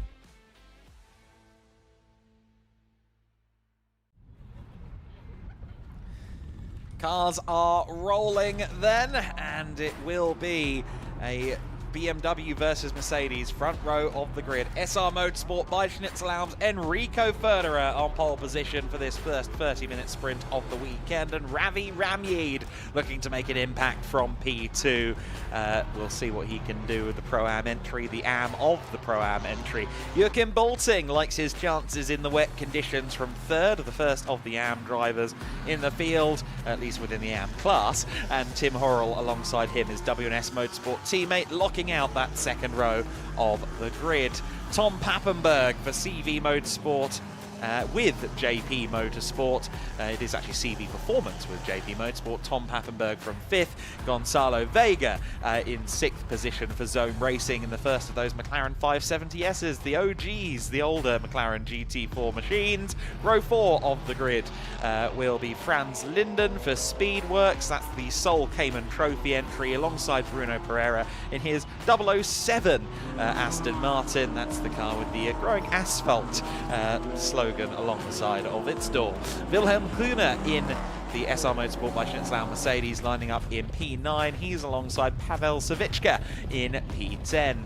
Thilo Goss in 11th position in the BWT Muka Motorsport Aston Martin V8 Vantage GT4. That is the first generation Aston Martin, and he is alongside Antonio Duarte for Zone Racing, the number 95 car rounding out the order. 12 cars then to take the start of this race across a healthy spread of classes. We've got 3 club class cars out there in the field, which means we've got some more representation from some of the older GT4s we don't really see that often anymore, which is always a lot of fun. But the Pro-Am class looking really compelling this weekend. 5 cars in the category, and 2 of them on the first 2 rows of the grid. Tim Horrell and Ravi Ramyeed once again kind of getting themselves in amongst it with the drivers that are silver and even gold rated.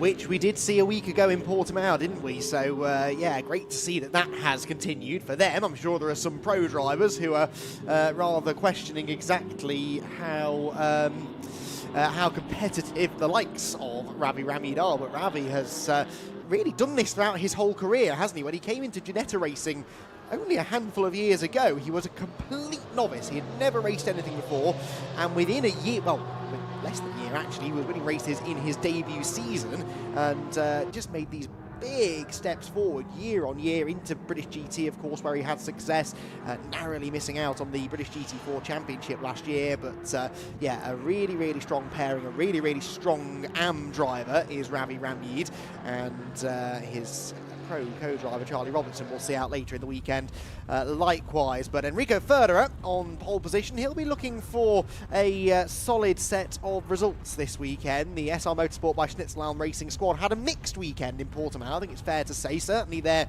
GT Winter Series effort did not get off to a brilliant start, and that really was a bit of a shock for the top team last year, and here they have an opportunity to get a bit more silverware in the GT4 Winter Series. We're right on board here with Pavel Savicka in the Blue Garage Racing car, the 144, and this is the car, the Lotus Emira, which will be starting 10th on the grid, giving us a great onboard view of the circuit and really allowing us to pick out some of the elevation change. having spent a weekend at Portimão a week ago, I think maybe any racetrack would look pretty flat and level in comparison. But actually, we can see there from the onboard camera quite a bit of elevation change. That does add to the challenge of the circuit, particularly in wet and greasy conditions. Yes, exactly right, and it does look the most promising it has, at least since we started racing. We were nearly dry, of course, before the lunch break, but unfortunately the conditions have worsened here in the afternoon. We are going to go back to racing this time per the race control, so it looks like we should get a full quotient of GT4 Winter Series action. Ravi Ramyid in the BMW M4 GT4 Evo. Will he be the primary challenger to Enrico Federer? Or will it be perhaps Joachim Bolting, who has proven himself mighty handy in these wet conditions before? Both of those W&S Caymans on the second row of the grid look like a threat from where I'm sitting, and we'll keep an eye on their progress. Of course, Bolting had a real show-stopping performance at Portimão last year in wet conditions, kind of announcing his proclivity for this weather to those who hadn't seen him in that circumstance before. Federer, last year's GT4 Germany champion, along with Jamo Hartling, who of course is in the GT3 SR Motorsport entry. He had a difficult weekend. I think it was a timing chain ultimately that was gone on the Mercedes-AMG GT4 number 11 car, so that was the issue there. It was the 111 car that had to have its backup brought in with the engine replaced on Monday, as the SR team has had a lot of work to do this week. Let's see if Enrico Federer can pay off all of that work. He's already pulled the pin. He's caught Ravi Ramyid out a little bit there, I think, with how it was timed. It will be Federer clean into the first corner all by himself, then Ramyid, then Bolting in third place. Will anyone be close enough for a move as they approach the first turn for the first time? Well, let's see. Not in the first couple of positions maybe, but further back there might be somebody feeling a bit brave. Certainly late on the brakes there was Tom Pappenberg in his Mercedes, but ducks back into line. There is the first attempted move. Is it a clean one? Hold your breath. Yes, it is. That was Franz Linden up the inside of Gonzalo Vega, and well, didn't quite pay off in the end, but that inside line under braking is very tempting, but in the wet, not always the part of the circuit where we have the most grip. The good news is they're all cleanly through the first few corners, so we're already doing better than Formula Winter Series. Drivers who have had a fair bit of wet running already this year, the GT4 drivers, and that is showing a very wide line there for Ramyid and Joachim Bolting on the traditional tight line through the gravel. There goes Vega, 2 wheels in the dirt and a couple of positions lost as a result. Yeah, not the start Vega would have wanted from 6th overall. Doesn't want to lose out on that club class advantage. Here comes Tim Horrell looking a little bit racy on the back of Joachim Bolting in the battle for 2nd, 3rd and 4th place. Bolting's tail going a bit loose underneath him there, and Ravi Ramyid was struggling for grip as well. Tim Horrell looking to take advantage of both as they run down to Arilla for the first time under proper racing conditions. And straying wide there is Ramyid, trying to find some grip on the outside of the corner, which he succeeds at doing so. Bolting, though, has his inside line. He goes across the slippery paint, manages to keep the car in a straight line, but still the big BMW leads the pair of W&S Porsches, and I'm somewhat surprised that it's still Bolting ahead in that dice, although they are side by side as they approach the S's. Yeah, but not by the time they get to the S's, look. So Bolting hanging on. Ravi Ramyid really struggling for confidence, I think, on this opening lap. He's picked up the pace a bit now, but through that middle sector just didn't seem to have anything like the amount of grip that he needed or usually would expect from his BMW M4 GT4, and yeah, he now, I think, finally is starting to get himself into a bit of a rhythm. The battle then is for 3rd between the 2 Porsches. So Joachim Bolting and Tim Horrell go absolutely toe-to-toe down the main straight and into the braking zone at turn 1. Horrell later on the brakes, ducks to the inside line. Does he commit to the move? Tries to, but we know that the outside line should prevail on corner exit, which it does. And for now, Bolting hangs on. Meanwhile, in 5th place, they're lurking in the 2nd of the Mercedes-AMG GT4s is Tom Pappenberg for the CV Performance by JP Motorsport team, or rather it is the other way around, realistically. CV Performance doing majority of the work on the car, but Tom Pappenberg 15 today and racing a GT4 car. It's a charmed life, I'd like to imagine. He's done a lot of testing in GT cars, so while this is a new experience for him racing, he has got a fair bit of mileage under his belt. We saw Franz Linden there in P6 as well, so he's navigated his way past Bruno Pereira there for that 6th overall. Cayman Trophy lead, yes, because he's the only driver in the class, but he'll be focusing on overall positions in this race. Ravi Ramid there again, looks like he's quite tentative through the longer, more flowing corners, and Balting has a nose ahead as they run down to Arella. The downhill braking zone very tricky at the best of times. Ramid is just about still ahead in the BMW. Has he managed to hold on for another lap through that section? The answer is yes, and I think the sheer width of that BMW helped him out greatly there. Yeah, that's a good point, well made actually. Look at him clambering over the inside curb there, coming out of the Gancho chicane. But it is difficult to get past that car when it fills almost 50% of the road at some parts of the circuit. Goes very wide there through the left-hand element of the S's. Jurgen Balting is on the hunt here, isn't he? And I think Jurgen will feel that if he gets past Ramid, he should have the pace to get away from this group, and that really is what he wants, to try and solidify a podium finish, of course, where he is now. Yes, he looks racy, but he's under threat from Tim Horrell, who again will be looking maybe to make a move into turn 1. The Porsche always performing well in the speed traps. Look, closes in on the BMW, takes the wider line on the way into the turn this time, does Jurgen, looking to try and carry the speed off the corner. If there's room for his Porsche Cayman to get alongside the BMW, this might just work. He draws almost alongside, but again, Ravi Ramid, his racecraft has always been top-notch, hasn't it? And coming through one-make racing, that really does train you on how to deal with these on-track combat situations. And he really is in combat now. That was contact, was it, as they went into the braking zone? And we were on board with Jurgen Balting, who is stationary and pointing the wrong way. They're all off. Horrell, Ramid, and Jurgen Balting all off the road. They've all fallen over in a heap at turn number 3, and that is absolute disaster. 2 busted radiators on the W&S Caymans, that much is for sure. We're going to need to get an external view of that if we can, because we saw parts of the story. We certainly saw how it ended, but for Ravi Ramid, for Jurgen Balting and Tim Horrell, all 3 will be frustrated. We won't lay blame against anyone's door until we see quite how we got to the end. The safety car is out there on the circuit. I think we're going to look back now at the onboard in a few moments time. We'll get a look back at the onboard. We could also really do with seeing the external view, because I think that will tell more of the story. Franz Linden then will have gained a lot of positions. He'll be up to 3rd overall. Tom Pappenberg will be running in 2nd overall, but Franz Linden not even in a GT4 spec car, strictly speaking. It's pretty close to it. A little less power, a little less aero, but the CS spec Cayman is very similar. All the same, not strictly a GT4, and there it is up in 3rd.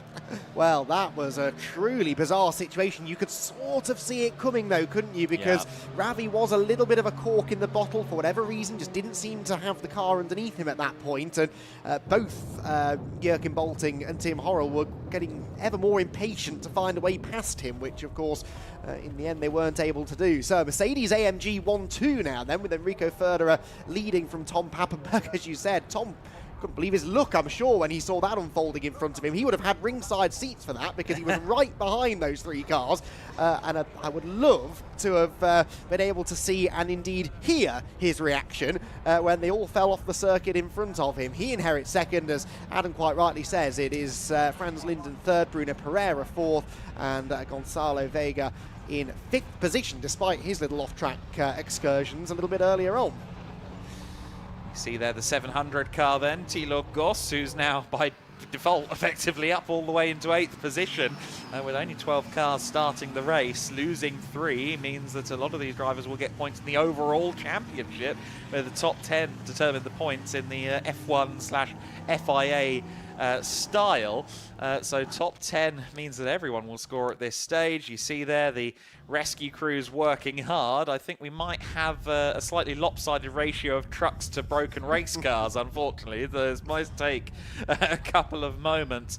But yeah, certainly not the start to the weekend that any of those 3 parties would have wanted, and especially for Ramid and Balting, Ramid and Horrell actually, sorry, this is a bit of a loss, because of course we'd rather expect both of them to be overall championship contenders on the strength of what we saw at Portimão, and now they're going to have a bit of a non-score. We look now at the 32 car, and Well, that's the moment the screen froze up, but oh, it was a double hit there. I think what happened was Bolting tapped Ramyeed into a spin, and then Horrell collected Ramyeed as well as the car was fully sideways. So that was, well, certainly a rude awakening, I think, for Ravi, as the first hit made him aware of Joachim's presence. The second sent him into a spin, and then Tim, unfortunately, was kind of, I think, the innocent bystander in all of that, more so than anyone. Well, they were all running bumper to bumper, weren't they? Quite literally going into that braking zone, and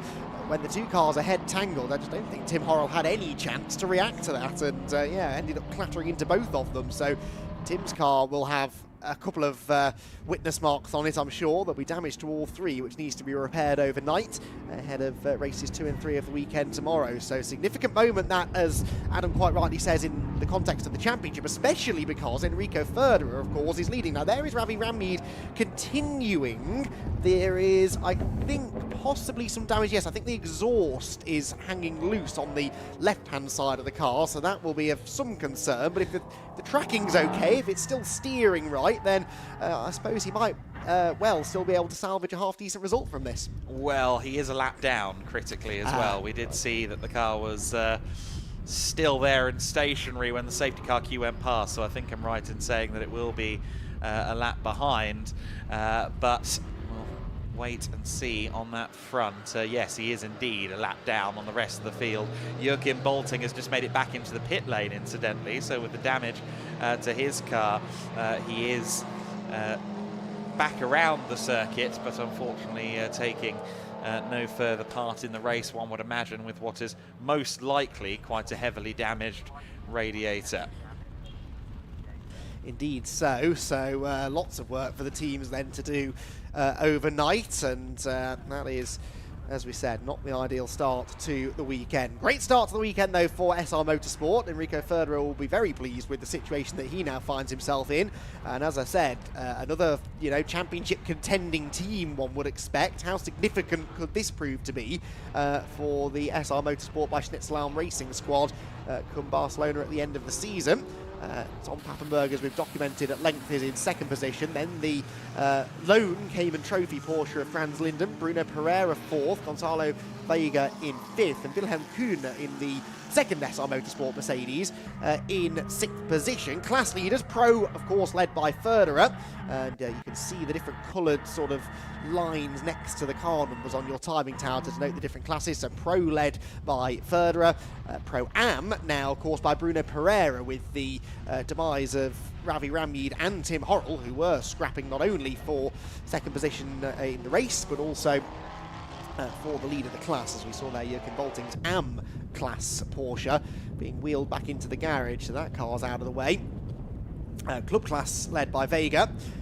And that's about it now, unfortunately, so it will be a slightly quicker podium presentation, I suspect, than usual later on, because we've got no AM podium to have now, which is a great shame for Joachim Bolting, who really does enjoy his racing. We heard that enthusiasm when he spoke to Izzy on the grid earlier on, and he would have been loving that battle, I'm sure, until it all went a little bit wrong. Well, and I think part of the reason he was so determined and quite keen to find his way by was because he knew he could challenge the overall victory.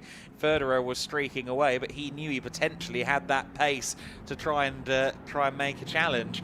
The safety car then in this lap. We will return to racing, and for young Tom Pappenberg on his 15th birthday, he now has the opportunity perhaps to challenge for an overall victory. There are only 2 cars entered under the Pro class this weekend, and it's the 2 Mercedes at the front of the field. Now, Pappenberg is in for the rest of the season. Ferderer and Joel Mesh didn't have a great start to the year in Portimão, so if Pappenberg can pick up immediately at the very start of his racing career and start getting some good results, then perhaps that Pro title could be up for debate between the 2 Mercedes outfits at the front of the field. And what about Franz Linden? What can he do from 3rd overall in the Cayman Trophy spec car? Lots of questions.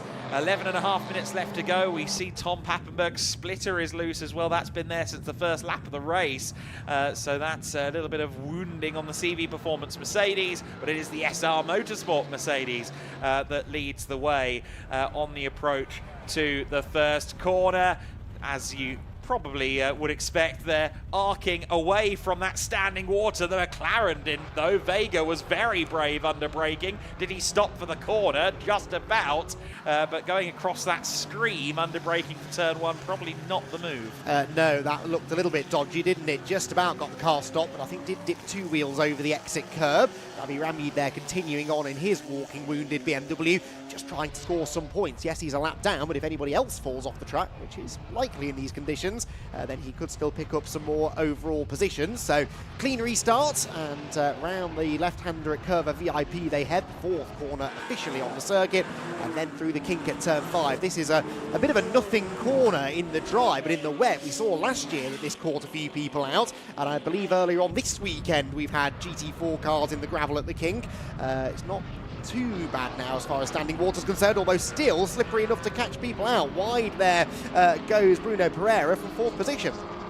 Yeah, Pereira there just kind of leaning on that tarmac runoff at the Parabolica interior, which we do see more so in these wet conditions. Do we have something going on there? We have more loose bodywork on the CV Performance Mercedes. Now, 2 years ago here in the GT4 Winter Series, a CV Performance Mercedes, Emil Yerdrum and Charles Dawson at the wheel, routinely would lose its rear diffuser, and that seems to be a problem again in 2026. Yes, I suspect a little bit of contact has loosened it, but then it seems quite keen, doesn't it, to detach from the rest of the car. Has it done that? I think it might have done. Somewhat. Yes, it's not hanging down anymore, which is not great for performance, of course. That rear diffuser is there for a reason. You can see him sliding out of the final corner, perhaps as a result of that, but at least it shouldn't catch the attention now of the race director. There was a risk, I think, that car might have been summoned into the pit lane to have that repaired or removed, so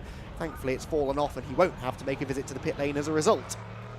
Absolutely right, and we're seeing quite the drive here from Vega, aren't we? He's really seemingly got the bit between his teeth here in the 96 McLaren at the moment. He is routinely a front runner in Caterham racing here in Iberia. This was a last-minute change, of course. You remember this was the Aguar and Riani car from a week ago that now has 2 different drivers in it from Zone Racing's Caterham lineup. And this driver, Gonzalo Vega, is quite highly rated in Iberian Caterham circles and looks like he's adapting to a GT4 spec McLaren, or a slightly out-of-date GT4 spec McLaren, quite well, and his familiarity with the circuit means he's willing to test the limits, Andy. Not that he's spending an awful lot of time on the circuit, at least not fully at the moment. That was another wayward moment coming out of Curva VIP. He is really pushing on. But again, a bit like the Jurgen Bolting situation earlier on, when you know you're stuck behind a car that you feel you're quicker than, it's so frustrating and it's so tempting to maybe start overdriving just a little bit. Flashing the lights from quite a long way back is Vega, who's got, I think, a transponder that isn't working terribly well. He was dropping down our timing tower there, but he's still just about in 5th position. Kuna in the 2nd SR Motorsport by Schnitzel Racing Mercedes ranging up behind him as the cars head up through the Gancho chicane. Getting a look there at the Aston Martin of Bruno Pereira. Pro-Am leading car this. The next best Pro-Am is Wilhelm Kuna, though, who of course is closing in slightly on these two. So really Pereira does not want that McLaren to be getting ahead of him, because that removes his little buffer back to his big Pro-Am rival.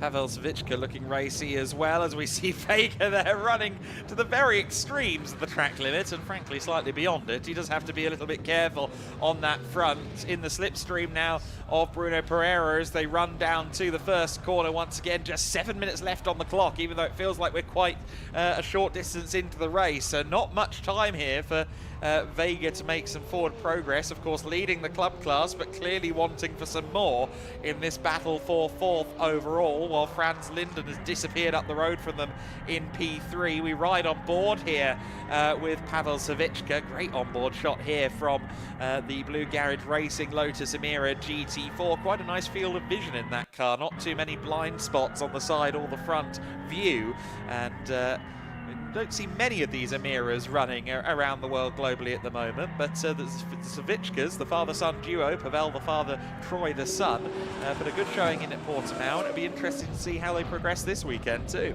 Fascinating there from the onboard camera to see the difference in lines between Savicka and Kuna in front, who was going in tight and then leaving on a wide line, and then Savicka was doing the opposite, just trying to find a small advantage somewhere against the car with which he is battling. Some dry patches now starting to appear on the racetrack, and that perhaps is explaining why a few drivers are starting to struggle for grip. These wet Pirelli tyres, very effective in full wet conditions, but on a dry circuit, of course, they do start to turn a bit jelly-like and lose a little bit of grip. It's not that they're wearing necessarily, just getting a bit too much heat into them in the drying conditions, and the drivers who manage that situation the best are the ones who I think in the final 5 minutes or so might be able to make some progress.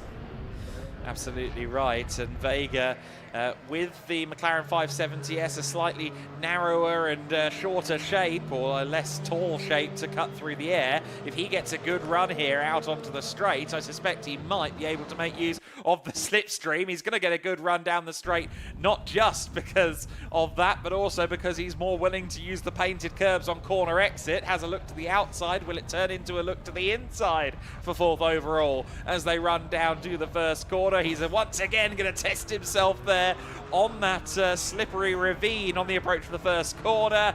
Pereira holds on for the time being, but I'm really impressed here with Vega. Not an unknown commodity. He's got a racing record, but it's always difficult to know how it will translate from something like a Caterham into a GT car. And he's really landing on his feet. Well, yes, although one thing that Caterham Racing, well, two things really that Caterham Racing will teach you is close quarters combat. Caterham racers are sort of known for that, aren't they? And also how to handle a car that's moving around underneath you. And that McLaren, it's quick, but it does look like it's moving around an awful lot, particularly on entry and exit to the corner, although driving on the painted curves possibly has something to do with that as well. And that little slide as a result of running out onto the curb just cost him momentum up through the kink at turn 5. And yeah, he isn't therefore close enough to have a go into Parabolica Interior down at turn 6. Continues to flash the lights as well at Bruno Pereira in the hope that that might distract the Aston Martin driver. But he looks pretty steady, doesn't he, Pereira? Not really making any mistakes. Again, I'm not convinced the tyres are necessarily at their best right now, but he's handling it well and not putting a foot wrong yet. No, absolutely right. And Pereira there, or rather Vega there, snaking a bit through the precursor to the Gancho chicane. Just a little bit of a kink. Another corner that isn't much of a corner when the weather is more favourable, but in these greasy conditions you can see the testing of limits under traction, or rather just on turn-in, trying to find that little bit of grip. Pereira taking the wider line. That leaves the inside open to Vega, who was certainly sorely tempted by it, and now tries to get the power down first, coming out of the corner again, using all of the track, and just a glancing blow perhaps with the gravel as well. Andy, I get the feeling he's raising your heartbeat a little bit.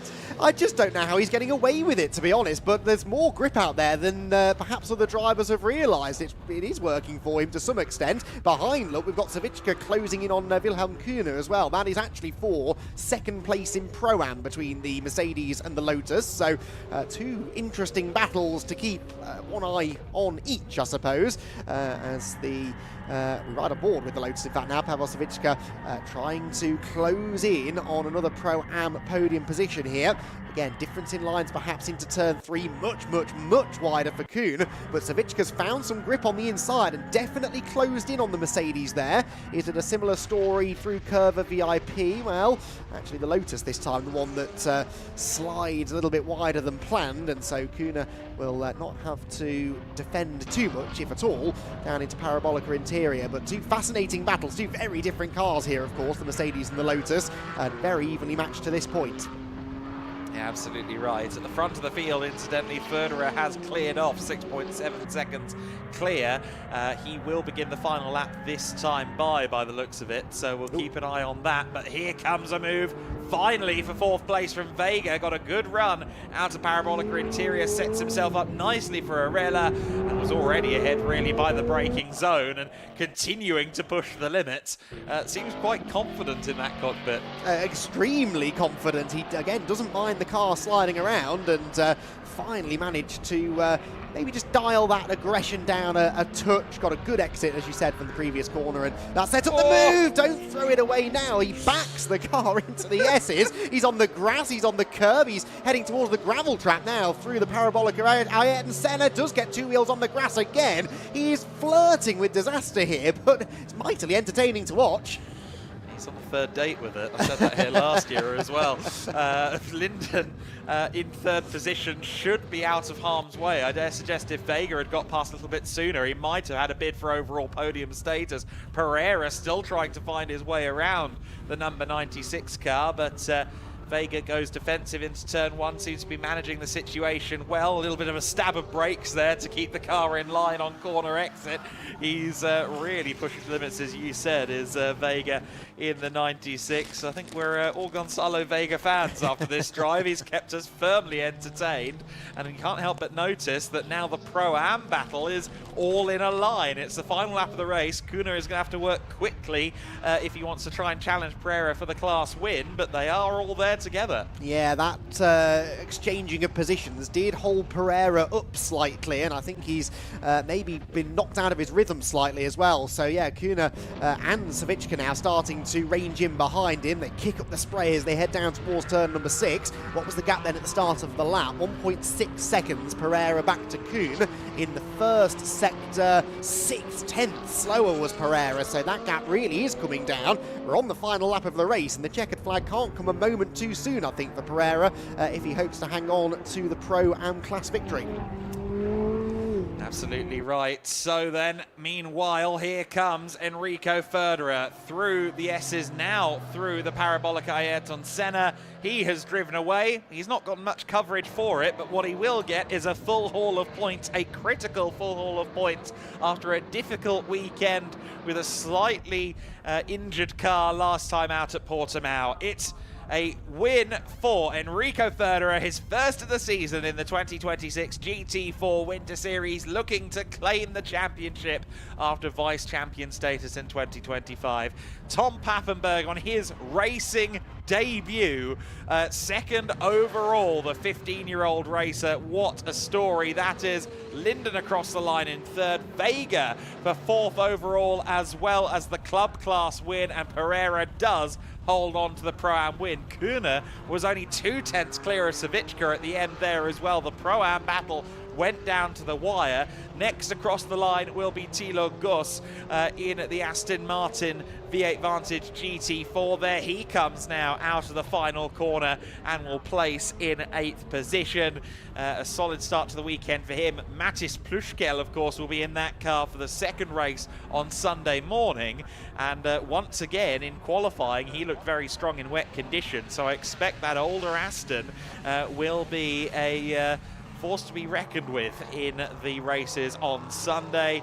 Ravi Ramid comes across the line 10th and a lap down, and just behind him the 9th place finisher Duarte, after a slightly cautious start to his weekend. Antonio Duarte finishes 9th overall. A shame for Ravi Ramid that he was caught up in that incident with Bulting and Horrell. A shame for all 3 parties, all of whom we expected to potentially challenge for the race win if they could match Ferderer on pace.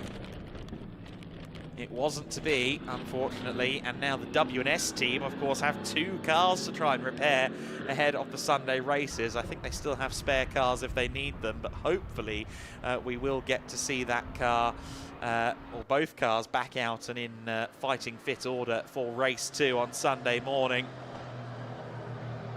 Meanwhile, the Mercedes cars head back in tandem. CV performance by JP Motorsport, the first time we've seen that combined effort in the GT4 Winter Series, although CV, of course, were racing with us back in 2024.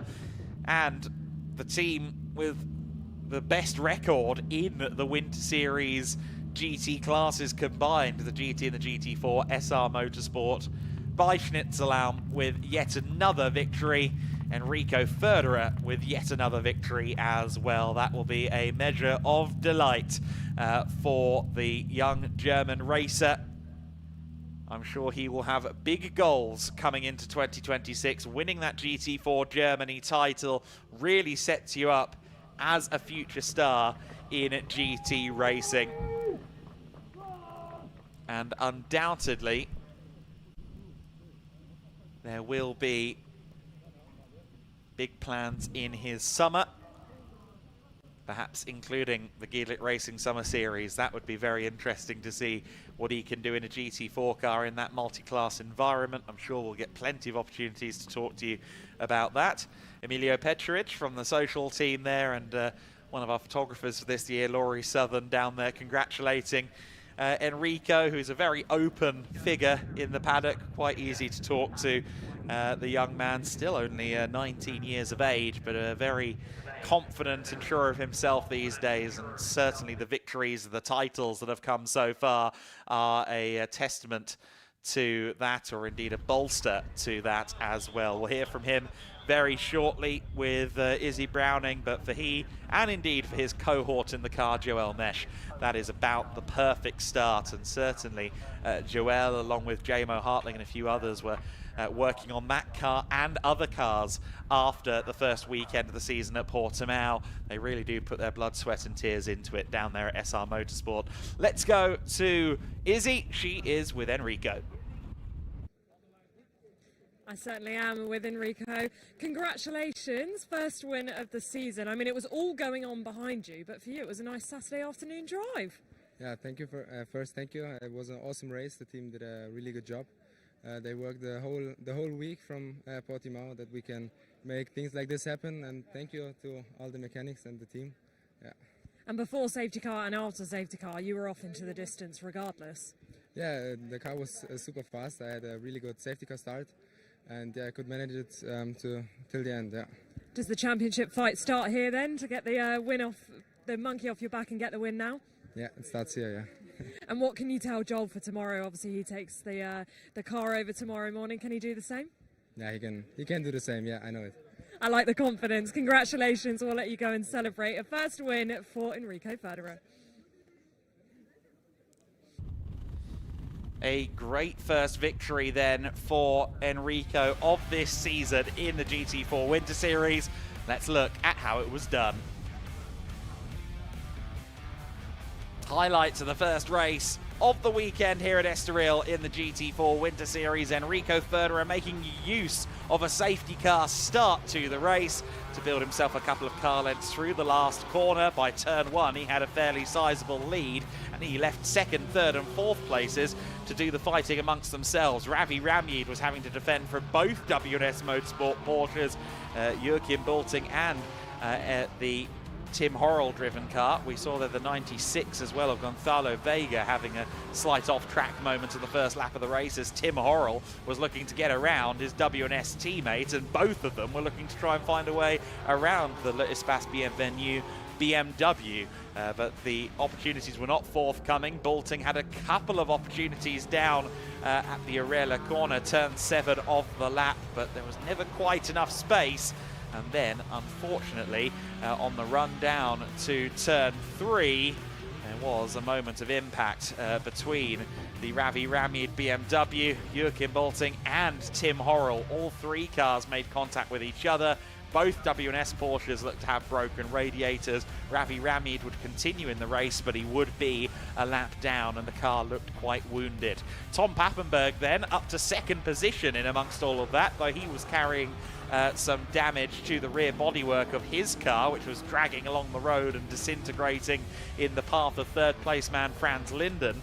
Most of the intrigue in the final part of the race came from the battle for fourth overall, as Bruno Pereira was trying to defend against the club class leader Gonzalo Vega in that McLaren 570S GT4, which he was using to great effect in the race. Yes, he was leading the club class, but he wanted more, and finally on the run down to Arela Bend, he got the car ahead, and while he was certainly still driving slightly beyond the limit, he was secure in fourth position. Secure at the very front of the field, Enrico Ferderer claiming the first full haul of points of the season in the GT4s for himself and Joel Mesh in the 11 car. That will be a big bolster to them and their championship hopes. Let's go back down to Izzy though, because I believe she's caught our second place driver, Tom Pappenberg. I have indeed got Tom alongside me. I mean, we had to come and chat to him. Tom, first of all, very happy birthday. What a great way to spend your birthday. Yeah, it was really well. First laps wasn't quite okay. We did some low tire pressure, but after some laps the tires started working and I had the grip, and 3 cars in front of me had an incident, so I just got my way through and then just drove my own race, so really happy with that. Yeah, I mean, you must have been delighted when you saw that happen in front of you. You probably had the perfect view of the incident. Yeah, the incident was quite rough, so but yeah, it was perfect for me, so I just passed my way through and I didn't have any issues with it, so that's really nice. And yeah, I just did my own race, and yeah, it's my first race in the GT4 cars, first race in real cars, so this is not a bad way to start the weekend. Not a bad way to start the weekend at all. As you say, first race in cars and your birthday. I mean, all these things coming together for a great day. How much confidence does this give you for tomorrow? A lot, but tomorrow we start from the back, but let's see what we can do. Maybe if we have another incident in front of us, we can pass the way through, and hopefully we are on the podium tomorrow. Well, we'll let you go and celebrate this podium. Congratulations and a happy birthday once again. A brilliant birthday for Tom Pappenberg. Well, that's a young man I suspect we'll hear from a few more times over the years. Getting some mentoring from Nico Verdonk as well this weekend. Enrico Federer wins the race by 8.6 seconds over Tom Pappenberg. Franz Linden in third position in the Speedworks number 66 car, ahead of the real star of the show, at least in terms of on-track action, and that was Gonzalo Vega, our club class winner. Bruno Pereira wins the Pro-Am class from 5th overall ahead of Ville Kuna. Pavel Savicka in 7th place. Thilo Goss in 8th position. And of the finishers, the only one left on the lead lap was Antonio Duarte. Ravi Ramney, the last driver to take the checkered flag, in 10th and a lap down. Unfortunately, bad reading for WNS Motorsport. Both Joachim Bolting and Tim Horrell failing to reach the checkered flag in that race with damage to their cars. Let's go then to the podium, where Andy McEwen is waiting for us. Thank you, Adam. Yes, let's get our second podium presentation of the day underway, and we will start with our club class competitors, and we'll start then with our third place club class finisher, Antonio Duarte. Antonio is here. I'll go and get him. Where's Antonio? Come on, Antonio, it's your Antonio out, there we go. Third step of the podium, Antonio Duarte heads on to the podium.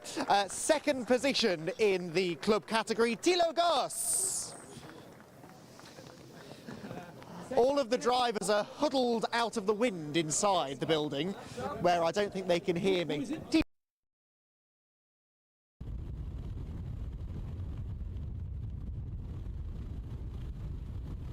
With the podiums, right then, and now it's your turn. Gonzalo Vega, our class winner in the club category, and also part-time podium organizer as well.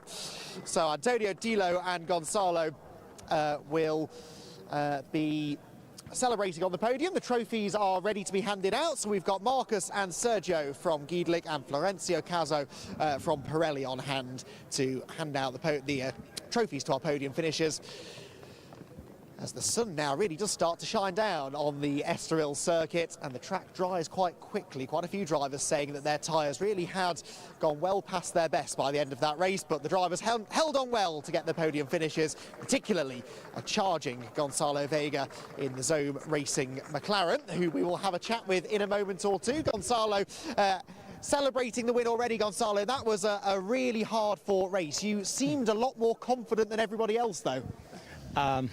I do like driving in the rain. These mixed conditions are perfect for me. I come from the Caterhams. It's my first race in the GT, but I like it. I like to arrive like this. So. You were on the edge of disaster a few times, though. You were right out over those curbs. Were there any moments where you thought maybe you'd gone too far? No, it's my style of driving. Everyone in the paddock knows me by now. I drive in the limit, but I know where the limit is. So I was just trying to feel the grip to find a way to pass him. Well, we enjoyed watching it. Congratulations, Gonzalo Vega, our club class winner in the first GT4 Winter Series race of the weekend. Cayman Trophy winner is the next driver that will get out. Big cheer, everyone, please, for our Cayman Trophy winner, Franz Linden. Congratulations, Franz, who managed...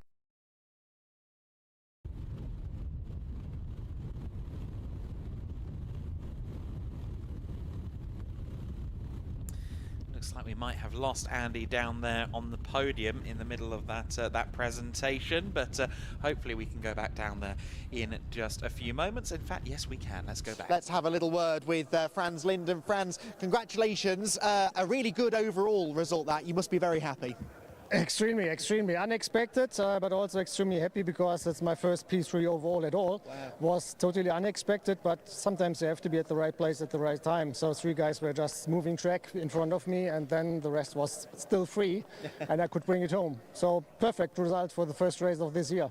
Really well done. Congratulations then, Franz Linden, our Cayman Trophy winner here at Estoril. We move on then now to Pro-Am. Of course, no Am drivers, unfortunately, making it to the end of that race. But in Pro-Am, we start with our 3rd place finisher, Pavel Savichka. Congratulations, Pavel. On to the 3rd step of the podium he will go. 2nd place in Pro-Am, Wilhelm Kuhner. Well done. 2nd step of the podium for the SR Motorsport by Schnitzelarm Racing driver.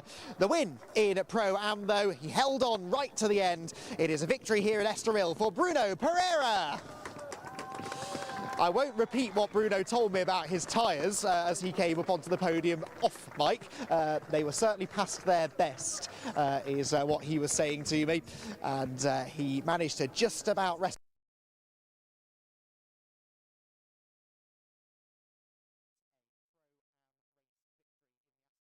Really did look like it was becoming a bit of a handful in the closing stages. Another round of applause then for the crowd down below. The photos will be taken of the drivers all gathered together on the top step, and then we will have a chat with Bruno, who really held on nicely there at the end. Bruno, let's have a quick chat if we can.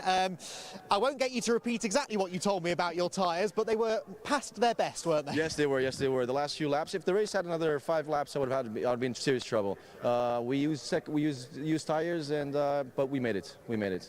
And of course the track drying out maybe quicker than anybody else expected. Just how tough is it to hang on, especially through some of those low speed corners?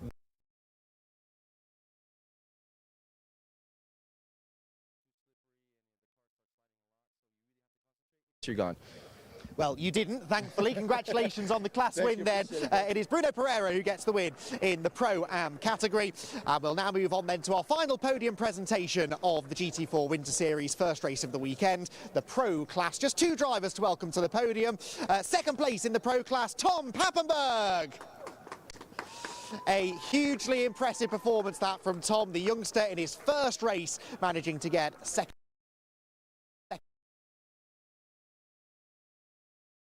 Racing. First place for Enrico Federer. Well done, Enrico. He has a beaming smile on his face, shakes the hand of Tom Pappenberg, who of course suffered that little bit of damage to the back of his Mercedes AMG GT4. Without that, perhaps he would have been able to give Enrico something to think about, but it was a pretty straightforward drive in the end for the SR Motorsport driver, and he is going to be very, very pleased with that. Some valuable points scored, and of course lots of his full season rivals not able to make the finish, so that will certainly benefit him and the team in the championship conversation. So that is our GT4 Winter Series podium completed. We move on now then to the GT Winter Series, our final race of the day.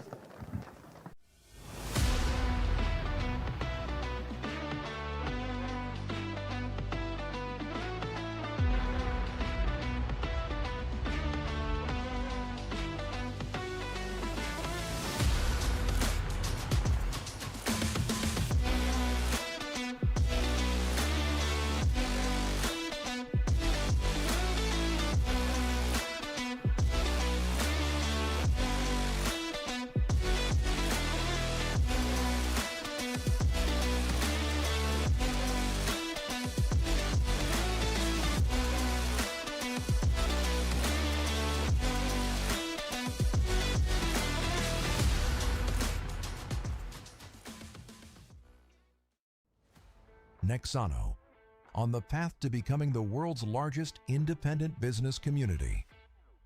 We connect entrepreneurs, experts, and decision makers across industries and across borders.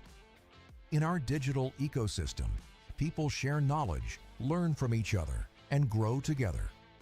Companies and talents gain access to relevant contacts, resources, and innovative projects. Our community stands for transparency, trust, and sustainable economic success. We create space for inspiration, collaboration, and new business models. Nexano, shaping the future of business networking, global, digital, and accessible to everyone.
So then, it's time for the supercars, driven by some superstars. It's the GT Winter Series with their first sprint race of 30 minutes in length.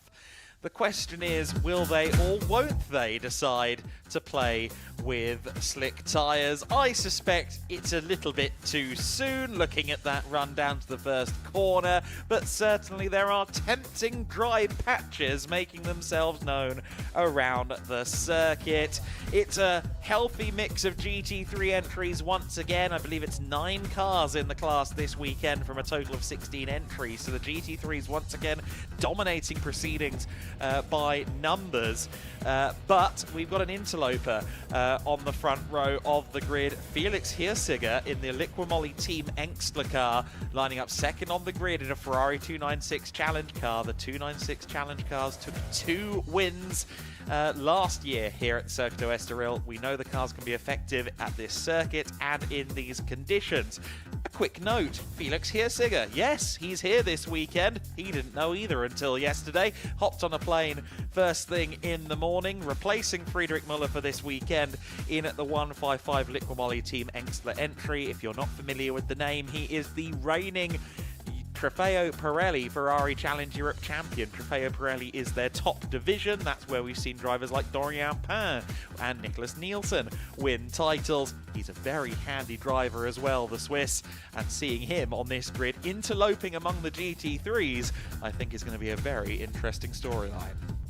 Indeed it will, absolutely, and it's one of the fascinating things of the GT Winter Series campaign, isn't it? Because we do get some full season entrants, and they of course are the teams fighting for a championship, but then other teams, other drivers come and go over the course of the Winter Series itself. So yeah, a couple of those up near the front of the grid and potentially going to start taking points off those who are fighting for a championship. But yeah, fascinating race in prospect here, I think, and Adam, you touched on it just then. I think the main reason for the interest coming into this race is the tyre choice. I just had a conversation with someone up on the podium about exactly this.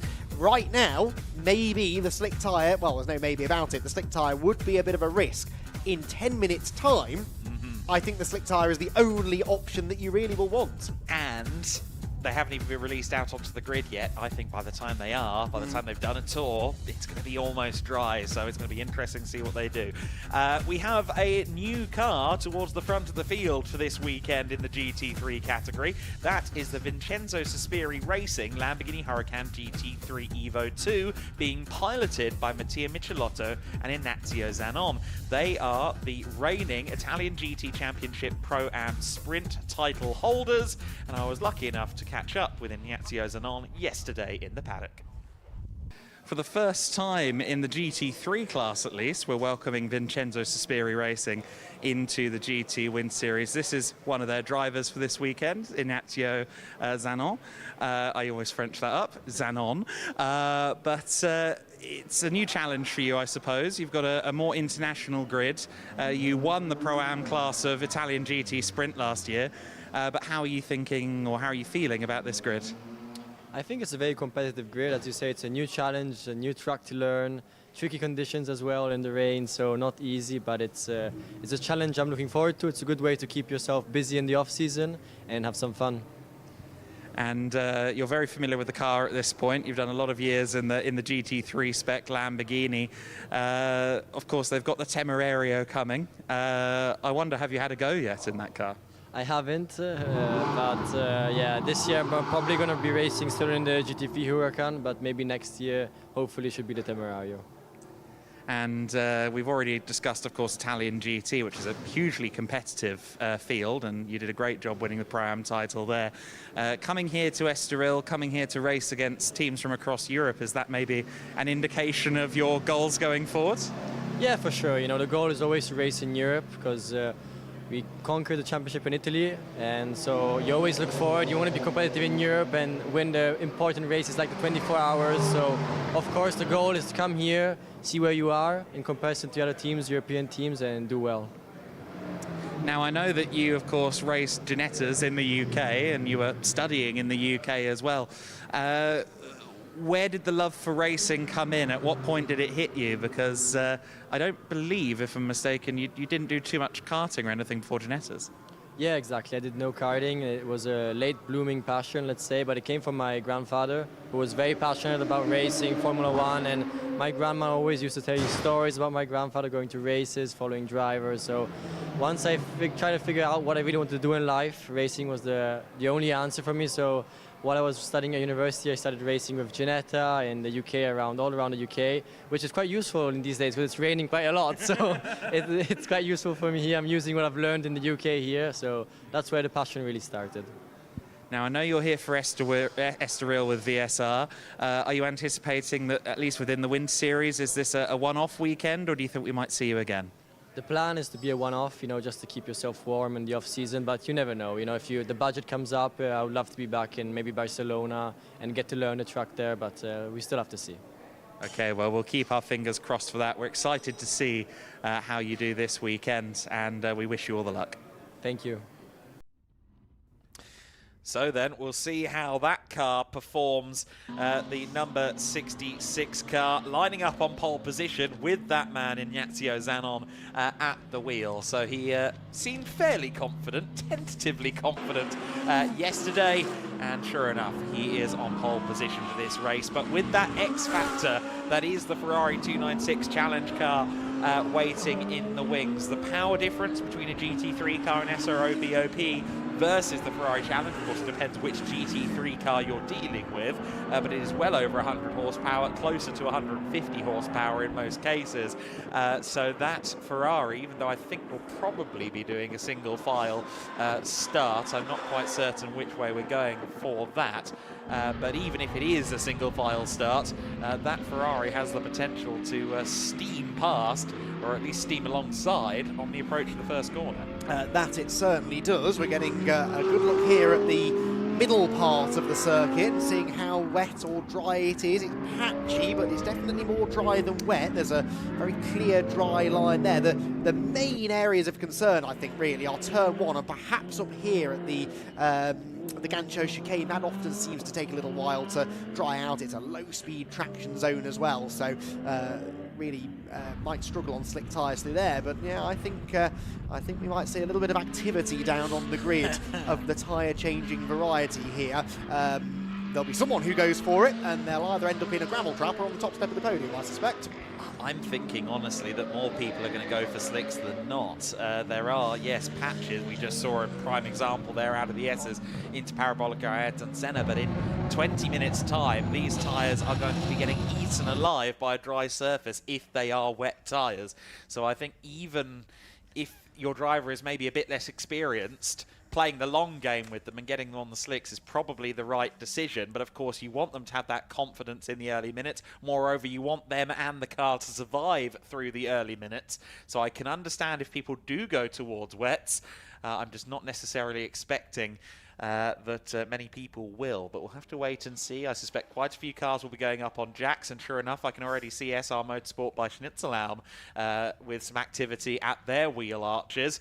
So I think we are going to see a flurry here of tyre changes. We look there with Alexei Koreshko in the up to race entered car, the number 88 Cup 2 Porsche. Only a couple of cars in that Cup 2 class this weekend, but Cup 2, of course, is always a point of interest with those Porsche 992 GT3 Cups, and especially given in these weather conditions, the power disadvantage that the Porsche Cup car has over just about everything else is somewhat nullified by its prowess in the corners. Yes, exactly so. It's always a fascinating mix. It always seems to happen here at Estoril that there's more mixing of the classes than anywhere else. I recall this from the 2025 season opener, where, of course, we had quite a lot of the Cup class cars, if you like, getting in on the action and fighting for overall race victories. Dexter Mueller here, starting 6th on the grid in the Mercedes, the AMG GT3. We just saw a win for Mercedes in the GT4 race earlier on, and there are a couple of quick Mercedes, of course, on this grid as well.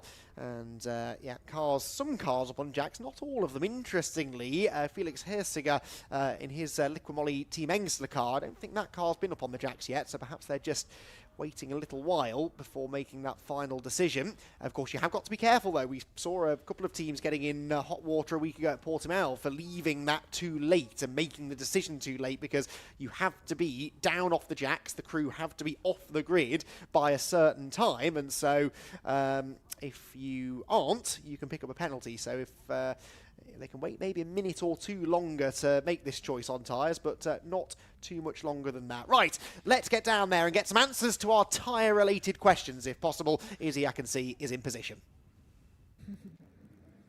I certainly am in position. We actually don't have our pole sitter yet, but we are going to continue down the grid anyway, and I do want to show you as many tyres as possible. We do have our P2 pole sitter is just rolling in now. P2 is on slick, so I'm going to grab a quick chat though with Felix. Felix, great to see you. First of all, welcome to the grid. I don't think you were expecting to be driving this weekend until yesterday. No, not really. So very happy about the late call from Engsler, and very happy about the qualifyings as well. I mean, we showed that we have great pace, and now we hope to convert that into a very good team result as well. And you've gone for the slick tyres, looking pretty dry around the track then? Yeah, it does at the moment. Just the last part is a little bit damp, but we saw today that it can change rather quickly, so we'll see. We're on the safe side with slicks for sure. I think everybody does, so, and then we'll see how the race goes. Right, best of luck.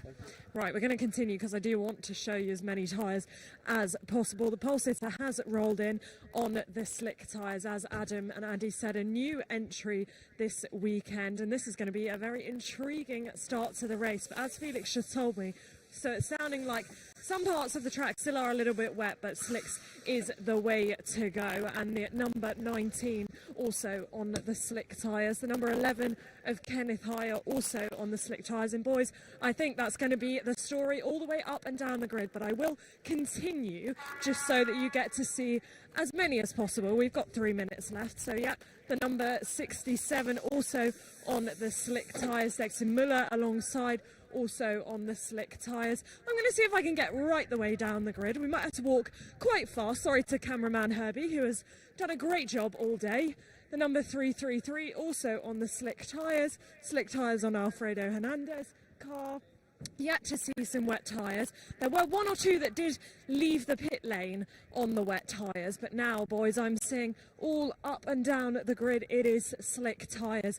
If Herbie just points the camera down, you can see the drying line. So there definitely is a drying line on this start-finish straight. There are some damp patches, so it's going to be a tricky couple of opening laps.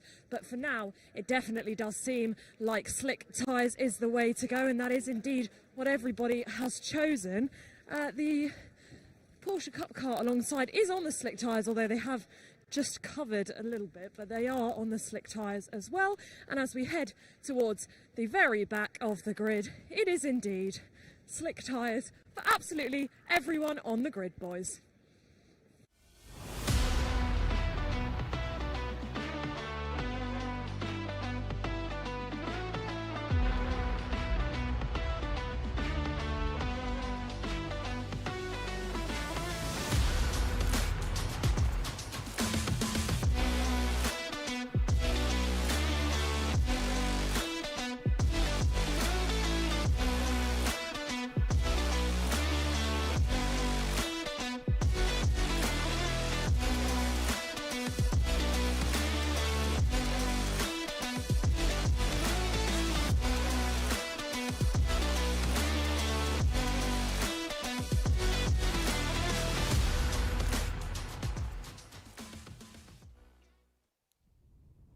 So the cars will soon be rolling on what will be a singular formation lap here for the GT Winter Series. So then, the cars should roll in the next minute or two. It will be a 2x2 formation lap with a single formation lap with a 2x2 rolling start. So then, we will watch with interest, I feel, the outside of row number 1, because Felix Hirschiger, with the power advantage, with an experienced hand in that car as well. Ignazio Zanon, though, will be the pole sitter. He'll be looking to try and best Felix Hirschiger in these conditions. It will be a bit slippery out there on the track. Can the Ferrari get to the front is the big question. Row 2 of the grid, all GT3 affair. It is Kenneth Heyer in the SR Motorsport by Schnitzelau Mercedes. He is alongside Jonas Karklees, the Lithuanian racer, in the Liqui Team Engstler Lamborghini. 2 Engstler cars in the first 2 rows. Simon Orange for Orange Racing by JMH. Rather bluntly told me that he was quicker than Marcus in some of the wet conditions during the Thursday and Friday practices. Marcus, my source for that is Simon, please refer to him. Dexter Muller, row 3 of the grid in 6th position in the CBRX by SPS Mercedes. Row 4 of the grid, 7th position. Alfredo Hernandez in the Grupo Prom Racing Team Mercedes. Alessia Raffini is next in the Cup 4 Lamborghini. Those cars are often fairly sure-footed in these kind of conditions as well. Petar Matic in 9th place in the other Lamborghini from the Cup 4 class and Autosport Racing. Lucas Azato rounding out the top 10 in the Kessel Racing number 13 entry. That's the Cup 1 Ferrari Challenge car. And then in 11th position, it is Alexei Kikareshko, the PT Sports by Up to race driver with a significant background in rallying. Will that serve him well today? Severin Mazur in the newly purchased Sendom Racing Team Lamborghini Huracan GT3 Evo 1. I'll tell you a bit more about that car later on in the race. Joseph Dean in 13th position. He is alongside Igor Klaya on row 7 of the grid. Andre Fernandez lining up 15th in the green Porsche from the AF Motorsport crew, although I didn't see whether that car was actually there or not. It usually catches my eye, but I didn't spot it there. Przemysław Bienkowski in 16th place, rounding out the order. The PTT Racing Team entry, that of course being a Mercedes-AMG GT3 Evo. Shota Akazawa is not here this weekend after all. Was meant to be on the entry list, but ultimately he abstained.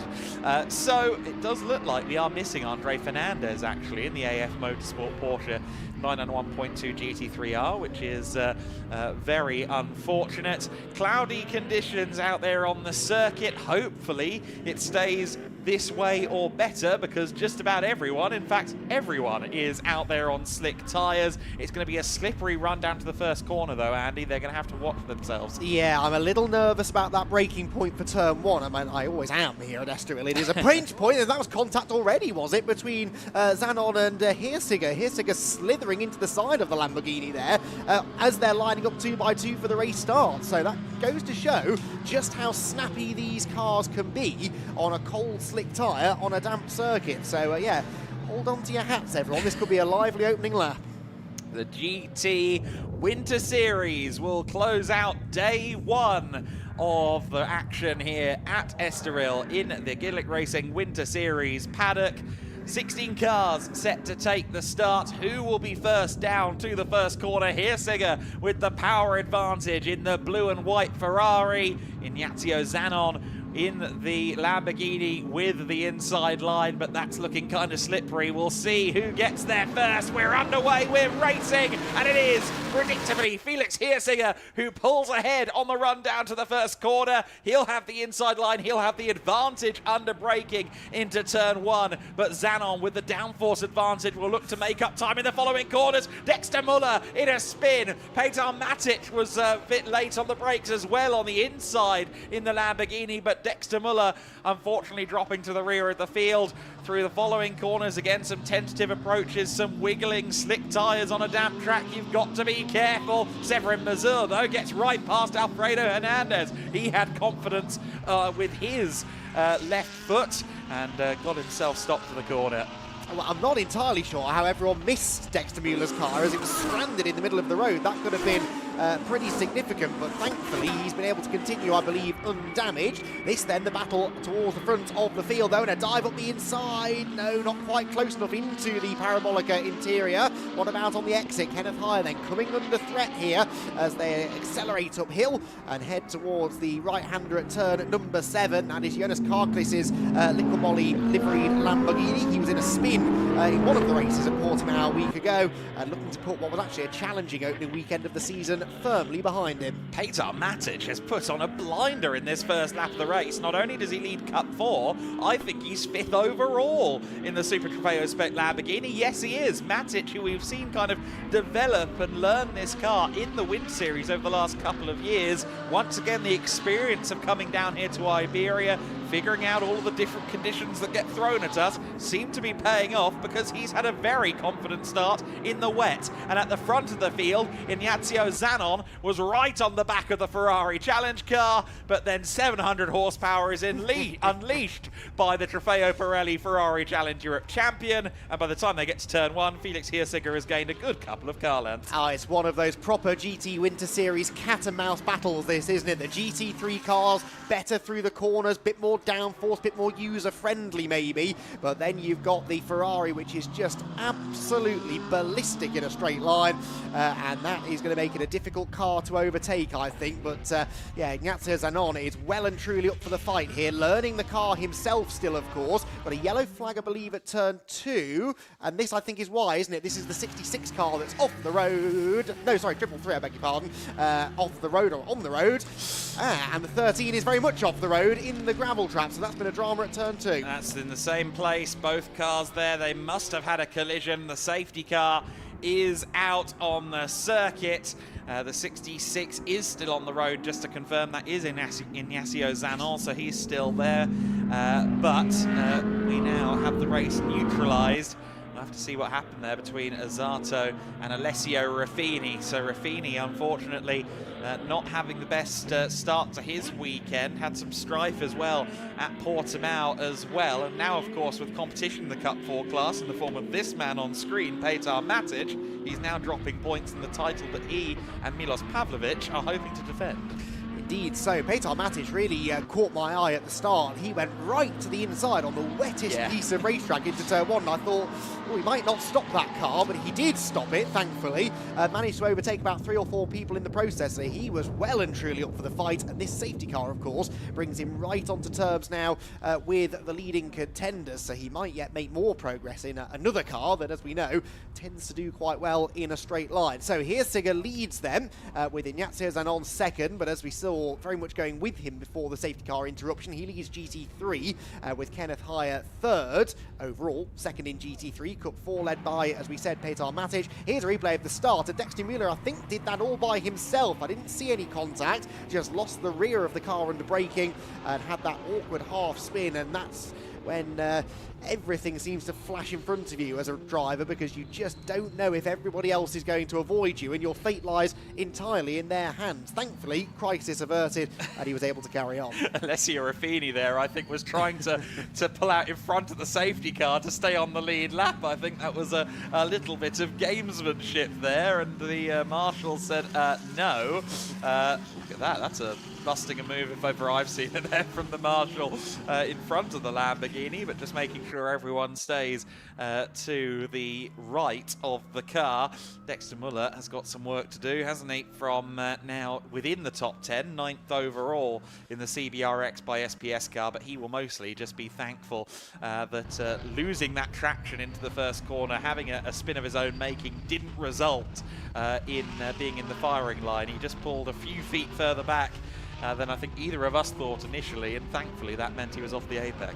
Indeed so. We've seen some quite expensive repair bills caused by that first corner over the years, and thankfully that's avoided by Dexter, and indeed crucially by the rest of the cars that came blasting past him. So Hirsiger weaving around, warming the tyres up. As we know, they're all on slick tyres, so they don't want to lose any temperature if they can help it. There is Alessio Ruffini's car being driven off the circuit now, so actually he's not going to be able to take any further part in the race anyway. And yeah, another team then with some work to do overnight to prepare that car for the races tomorrow. Two races scheduled, of course, for the Sunday, as always, in GT Winter Series. Simon Orange made up a few positions as well, I think. In fact, no, sorry, lost a position, started 50, is now 6th overall. See him weaving around there in the blue and orange McLaren. And Dexter Muller there, actually. So Dexter isn't anything like as far down the order as I expected him to be after only a couple of laps of racing. 9th position, and he's definitely going to be one to watch on the restart. Yeah, he's been on the ascendancy. The restart is coming. Safety car will come in this time by... And again, I imagine that Felix Hirsiger is going to play his role to perfection here. The thing to do, I suppose, would be to wait until he's got the thing pointed in a straight line and just go for it. Although, of course, Zanon cannot overtake the Ferrari 296 Challenge around the final corner, even if he has the pace advantage. We saw there Lucas Azato back in the pit, so the Kessel Racing team has received the stricken fellow Ferrari 296 Challenge car, but that's no concern for Hirsiger, who is at the front of the field, controlling a field at least largely comprised of GT3s in his rear view mirror. He launches the car away when he knows he can bury the foot in it, and he will now fly down the main straight. And look at that gap just growing and growing some more as they run down to the first braking zone of the lap. Kenneth Hire looking a little bit feisty. Jonas Karkli is looking feistier still on the damp patch on the inside of the first corner. Will he get it stopped? Not quite, unfortunately. Jonas Karklis is stricken in the middle of the road, and it looks like everyone's done a good job there of avoiding him, but Karklis is now going to have to work from the very rear of the field. Meanwhile, Petar Matic has dropped back there. He's fallen behind Dexter Muller and Kikareshko as well in the first of the Cup 2 Porsches. So after a flying start, the other Cup 4 Lamborghini, Petar Matic, is falling back, and it looks like Kikareshko there with a handful of opposite lock. He gives deference there to Dexter Muller, who's now got himself all the way up to 5th overall. Yeah, so the comeback drive is off to a really good start for Dexter. He'll now start chasing after some of his GT3 class rivals ahead. Big dive up the inside there. Petar Matic will take that position back away from the struggling Kikareshko, seemingly, with Severin Mazur in the all-black Lamborghini going through as well. So the Porsche struggling a little, it seems, to maybe get those tyres switched back on again after the safety car period, and starts to slip down the order a little bit. Hirsiger then continuing to pull away out in front. A fascinating GT3 battle going on behind him, and in the midfield, Adam, it is every driver for themselves. This is proper battling on a circuit where overtaking isn't always the easiest of things to do, but they're doing a pretty good job of it so far. Absolutely. Severin Mazur then, with a bit of a move there on Petar Matic, as Matic was struggling for grip.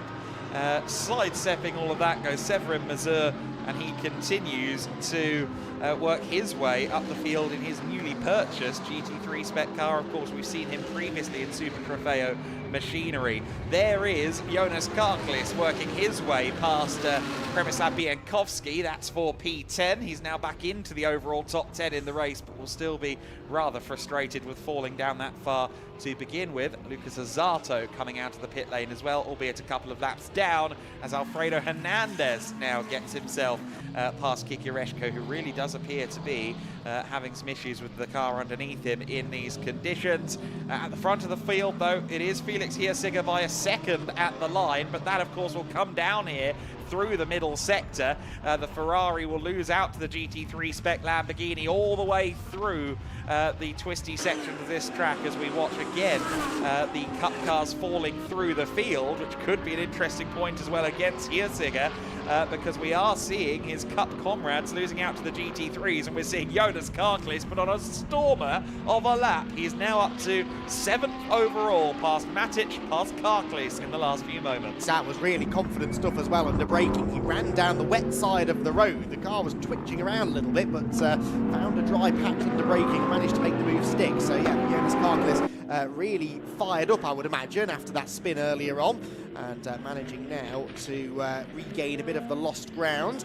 There is Alfredo Hernandez in the Mercedes-AMG GT3, the Grupo Prom Racing Team example. Very good looking car, that is. These are your leaders, though, and it's sort of exactly the same situation we had before the safety car period. Hirsiger being chased by Zanon, but a bigger gap between them now. So since the restart, Felix Hirsiger, whose Ferrari was a little bit leery under braking for turn 1, does now seem the quicker of the two, doesn't he?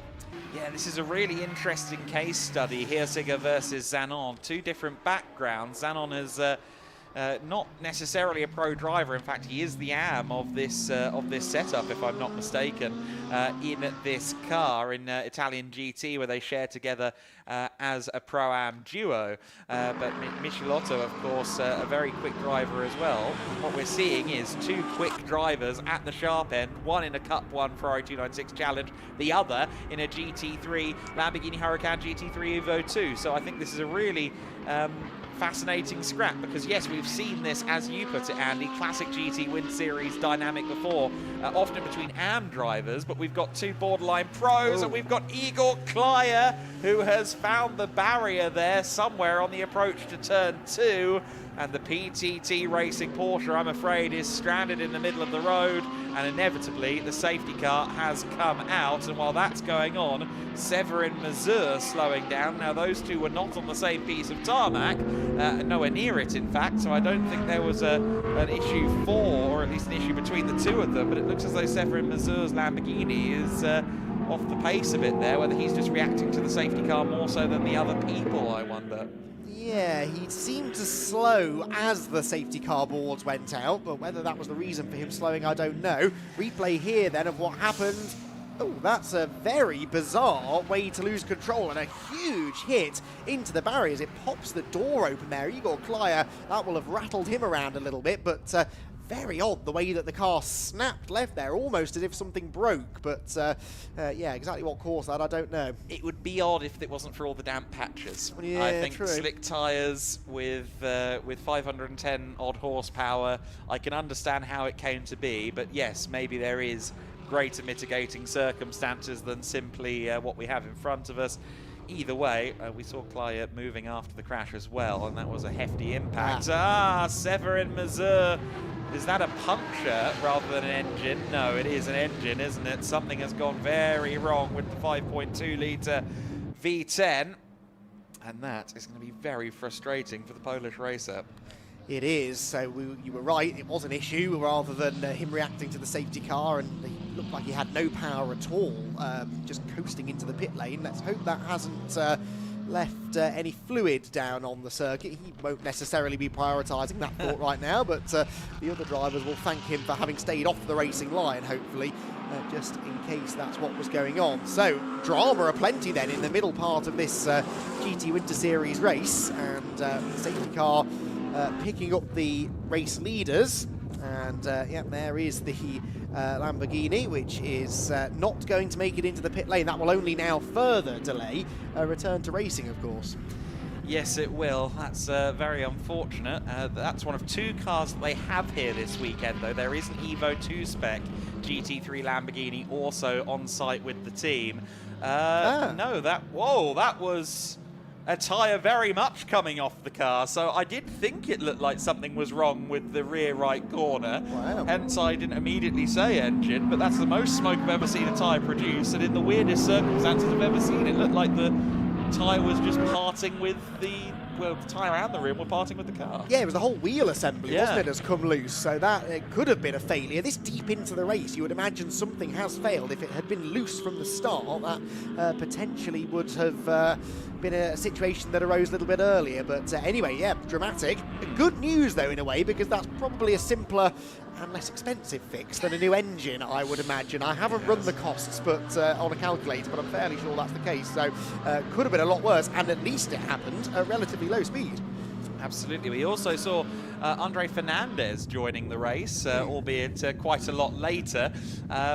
He joked to me about maybe just staying in the hotel over the weekend after how wet it was on Thursday and Friday. I wonder if it was a late call to return back to the circuit from Andre Fernandez.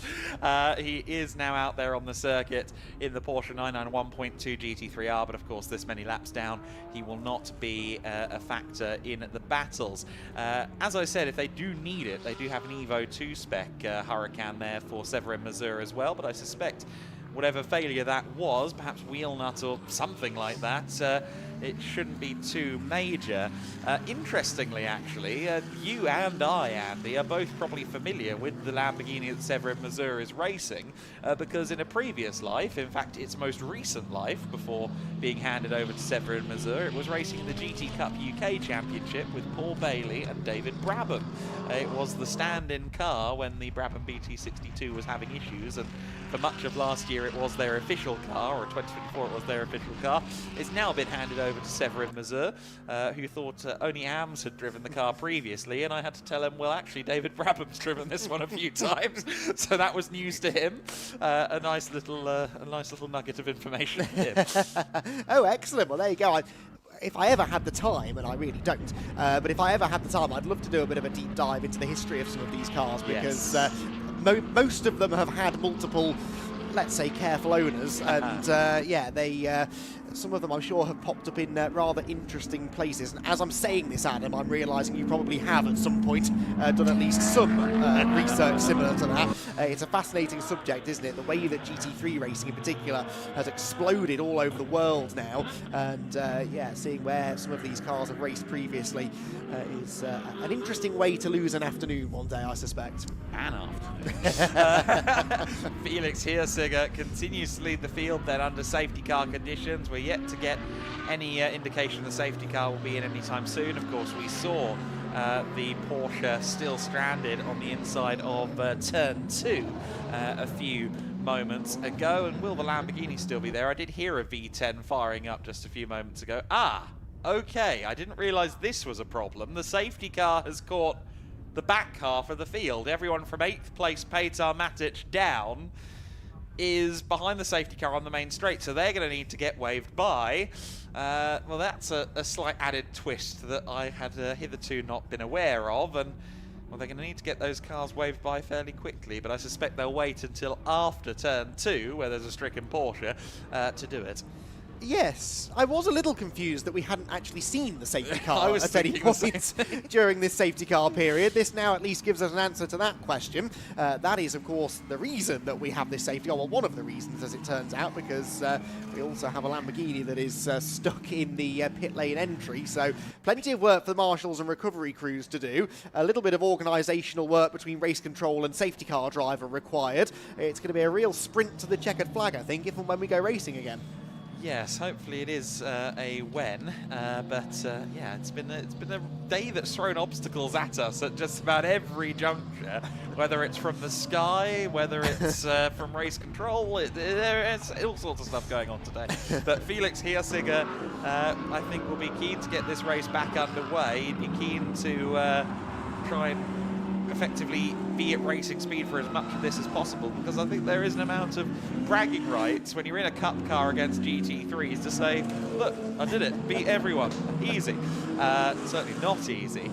Interestingly, in races at Monza, for example, where we mix Cup and GT3 cars in other championships, we do actually see the Cup cars, even with effectively equal drivers, going quicker than the GT3s. Here at Estoril, that's not necessarily in the script, but that's what we're seeing at the moment. And of course, when you have the likes of Jamo Hartling and Marcus Clutton in the car against Hirschiger tomorrow, that's going to be really interesting. I do seem to recall, I know it's Cup 4, not Cup 1, but I seem to recall Severin Mazur putting in a starring performance here a year ago, and very much taking the fight to the GT3 cars, if not beating them in one of the races, I seem to recall. So Cup cars won every race here at Estoril last year. It was Severin Mazur in race 1, and then 2 Cup class Ferrari wins on the Sunday here at Estoril, albeit with conditions and other mitigating circumstances at play. And in fact, GT3 Poland and Lamborghini with Super Trofeo cars won the 2024 and 25 season opening races in the GT Winter Series. So it is actually a bit of a tradition for race 1 to fall the way of a Cup car.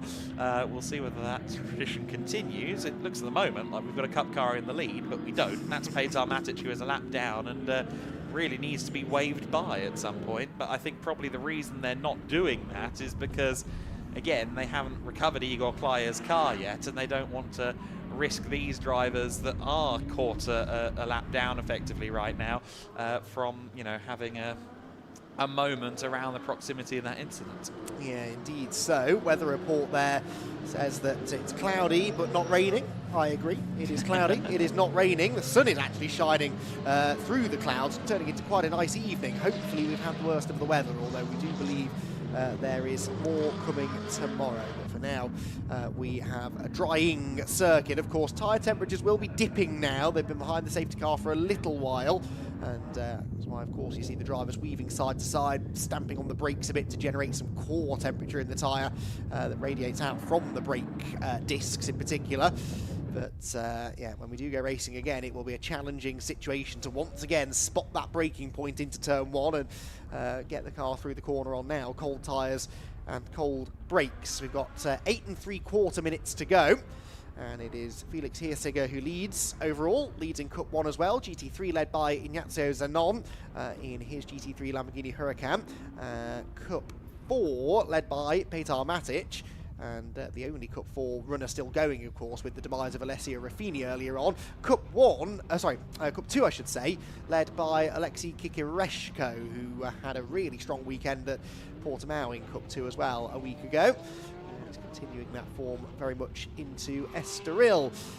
So, we are in a bit of a holding pattern now, aren't we? The recovery is nearly done, so one would hope that this wave-by will follow fairly soon after, but whether they then wait for everybody to catch back up to the tail of the queue before restarting awaits to be seen. If that's the case, I think it's going to be a real sprint to the flag with not a huge amount of time remaining. We're inside the final 8 minutes of the race, of course.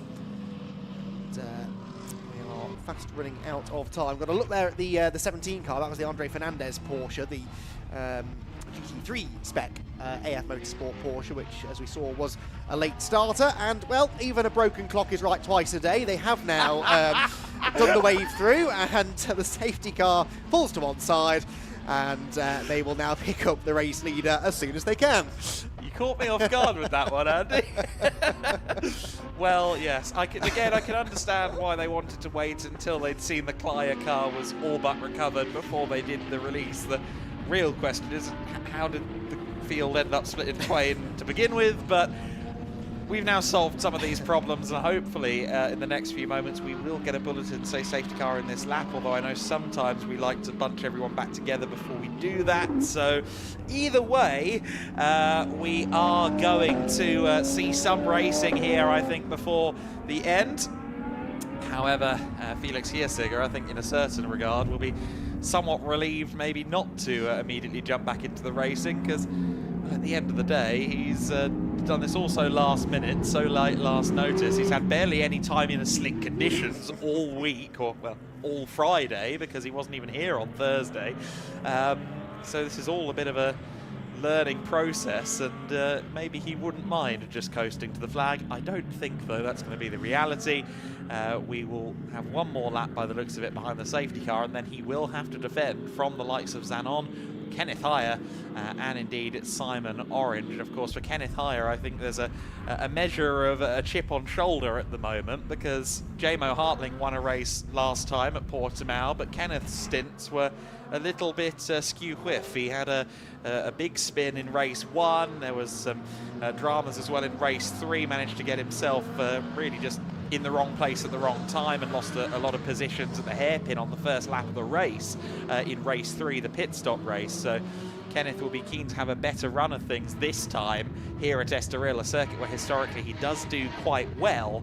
And well, with this safety car bunching things up, and with a Ferrari challenge car with less aero, maybe pushing the Lamborghini towards Kenneth Heyer, he might fancy himself for, at the very least, a GT3 class win. Yeah, I think the restart is going to be crucial here, isn't it? Because really, Felix Hirsiger, a lot of the gap that he built up on that previous stint, if you like, was all generated off the restart. He went quite early, maximised the straight line speed advantage of the Ferrari Cup 1 car, and it meant that Ignazio Zanon, who was very quick through the rest of the first sector, just wasn't able to get within striking range. Well, if Zanon can have a slightly better restart this time, anticipate perhaps what Hirsiger is going to do, then maybe there's a chance that he could have a pop at the Ferrari challenge car in the first couple of corners. That could then, of course, as you quite rightly say, have a knock-on impact on the battles within the rest of the GT3 brigade. Simon Orange is definitely going to be keen to have a go at Kenneth Heyer, I think. That's a fascinating battle to enjoy in the closing stages. So, yeah, this race far from over. We should go racing, hopefully, at the end of this lap. And that will leave us at least a couple of laps, yeah, of green flag racing to the flag. So then, Petar Matic in Cup 4 is back to the rear of the field, and that interestingly means that, 8th place down to 12th place will all have nice warm tyres, where everyone else are not stone cold. They're working away at the wheels to try and generate some heat, but someone like Matic may actually now climb back up where previously he was falling down in order to take advantage of those warmer tyres. Safety car is going to be in this lap. We're going to have somewhere in the region of 2 minutes 20, 2 minutes 15 left on the clock, I think, by the time we get there. We will have 2 laps of racing by the looks of it. And Felix Hirsiger will be looking to, once again, nail the restart. He did a good job first time around. And that long straight really does play into his favour, as we saw there. I think Kenneth Heyer almost into the back of Simon Orange as they kind of brake test each other, trying to get the temps up, and that nearly ended in tears.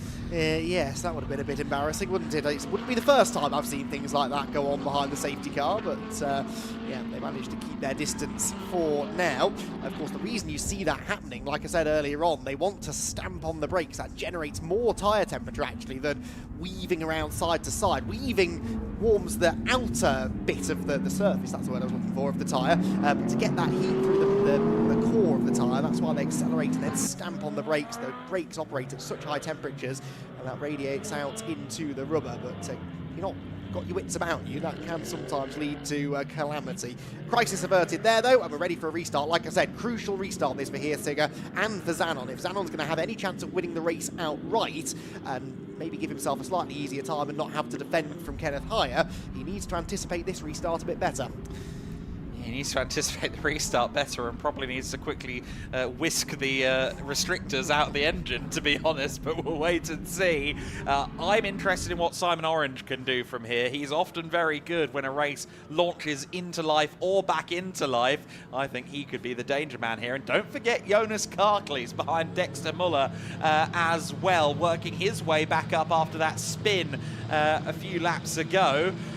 Let's see, I think we're far from in the final order of this race as we launch into the restart. It will be the 2 laps of racing. It will be, because a 1 minute 40.2 is the best lap. It will just be 2 laps of racing from here to the checkered flag by the narrowest of margins. Hirschinger there dancing under braking as we get back to racing conditions. Then Zanon in second place, higher in third place, Orange, Muller and Karklees, the latter of those two side by side. Jonas Karklees with the inside line into turn 2. Is he close enough to the Mercedes? The answer is yes, he's through into 5th position. Meanwhile, Simon Orange in the McLaren is right on the rear boot lid of Kenneth Hire. Hire not quite able to hold on to Ignacio Zanon at the 3rd corner. He's already fallen back a little bit, and I think Simon Orange may soon be investigating his opportunities. Yeah, you're right, aren't you? Karklees is the man on the move. That was a lovely move on Dexter Muller, which started at turn 1, when he dived up the inside onto the wet part of the road, exactly how he ended up spinning, of course, off the previous restart. So he's not letting that affect him or knock his confidence one little bit. He closes in now on Simon Orange then. This for 4th position, really for 3rd though, because Hire is the cork in the bottle a little bit. He's dropping away from Ignacio Zanon, the threat from the other GT3 cars behind. So Karklees then up to 5th. That is 4th though, crucially, in GT3. So if he wants a trophy to take back to his accommodation with him tonight, he needs to gain 1 more position if possible, and it is Simon Orange who he's got well and truly in his sights. Here is that battle then as they turn through turn 12, and then the Parabolica Ayrton Senna, the 13th and final corner of the lap. Karklees will be looking to set himself up here for a good run. The Lamborghini there on the outside line, the very far outside. He's going to be in the gravel. We need to see the Lamborghini on the exit of the corner. There it is, just streaming through the gravel and the grass. Rejoins, but rejoins several places down, and that is a disaster for the Lithuanian racer. Team Exler will be most disappointed. There's all sorts of grass in the grille as well.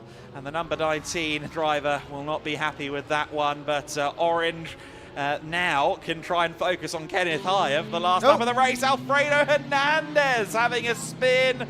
Oh, is he just going to keep it going? Not badly done, sir. Impressed faces from both of us in commentary. He rejoins the race at the back, but frankly, I'm surprised that the car is still moving.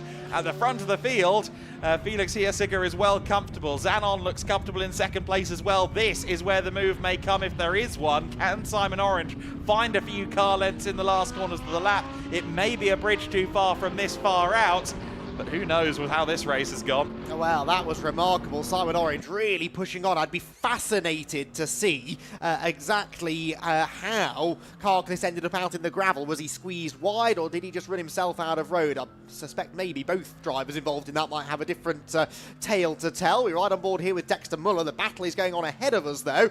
Simon Orange is continuing to put the pressure on Kenneth Hire. There is Kenneth then. The SR Motorsport by Schnitzelalm Racing Mercedes, I think, should be good here for 2nd in class and an outright podium.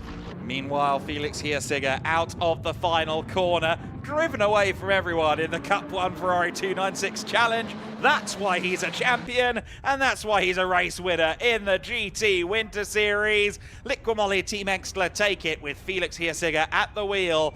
Ignacio Zanon takes 2nd place and wins in the GT3 category ahead of Kenneth Hire. Simon Orange 4th overall and a GT3 podium ahead of Dexter Muller. Jonas Karklees recovers to 6th overall. Petar Matic takes 7th position as well as the Cup 4 win ahead of Przemysław Bienkowski. But what a race that was in terms of twists and turns. We didn't have that much green flag running, but when we did have green flag running, goodness me, was it hectic. Drivers finding those damp patches around the circuit. Undoubtedly, everyone made the right call to be on slicks. But goodness me, was it an uncomfortable ride for quite a few parties in that race. Limited grip out there, but Felix Hirschinger really mastered it in the Ferrari 296 Challenge. Of course, the 296 Challenge car, 700 horsepower. Incredibly advanced traction control, ABS, etc. on that car as well. And more downforce than any other Ferrari Challenge car that's preceded it. So it is closer than ever to a GT3 around the corners, and it's quicker than a GT3 by some margin on the straights. And we really saw an illustration of that in that race. But I am interested to see what Mattia Michelotto and Jamo Hartling do up against Felix Hirschinger tomorrow, because yes, Felix is incredibly fast, but if he can beat pro drivers in a GT3, in a 296 challenge car around a circuit this twisty, then that tells you a lot about both driver and car in these straight up situations that we so rarely get, this mix of cup classes and GT3s on the international stage. Liqui Team Engstler's Felix Hirschiger with the overall race win. Ignacio Zanon making a great debut in the GT Winter Series. First time we've seen him. It's the first time in several years that we've seen Vincenzo Sospiri racing as well, so they'll be pleased with second overall and a top nod in the GT3 class. And Kenneth Heyer with that podium, very well deserved, and of course good points on the board in their quest to once again win the GT3 championship in the 2026 GT Winter Series season. Some drivers will come out of that race with thoughts, not all of them most charitable, but I think everyone in that top three will be satisfied with their outing, and I think Felix Hirschiger will be holding a wry smile on his face, because going up against those GT3s and besting them must have been quite an experience. The Ferrari Challenge Europe Trofeo Pirelli champion from last year, 2024, he was the Porsche Sports Cup Swiss GT3 Cup class champion. We know exactly what he's capable of. It was very exciting to see his name pop up as a last-minute addition to the entry list, but yeah, no, quite special to witness that drive, and we'll see how he does against some of the pro drivers, some of the quicker elements of the respective lineups on Sunday. Of course, Sunday looking likely to present some different conditions as well. We're expecting a wee bit of precipitation overnight, and it may not relent during the day either, so the conditions might be a little bit different for the races 2 and 3 on Sunday. You can see there that Izzy is down there, ready to swoop in and collar Felix as soon as he's finished his debrief there with his Liqui Team Engstler colleagues. And I'm sure that's going to be a happy man down there on the grid. His fastest lap of the race, incidentally, on the final lap, a 1:39.505, and that is some hustling around this circuit. We can now hear from our race winner. He is with Izzy Browning. He is indeed, and for somebody who didn't know he was driving until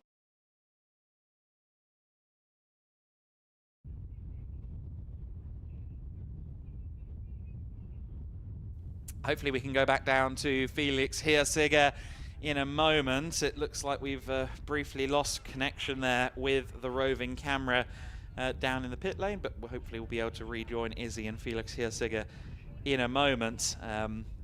Obviously, we told that story that Felix was on the plane yesterday morning to come racing in the GT Winter Series, and we'll look forward to hearing his perspective on that, the POV from the driver who is now our race winner. It's all been a bit of a surprise for Felix Hirschiger.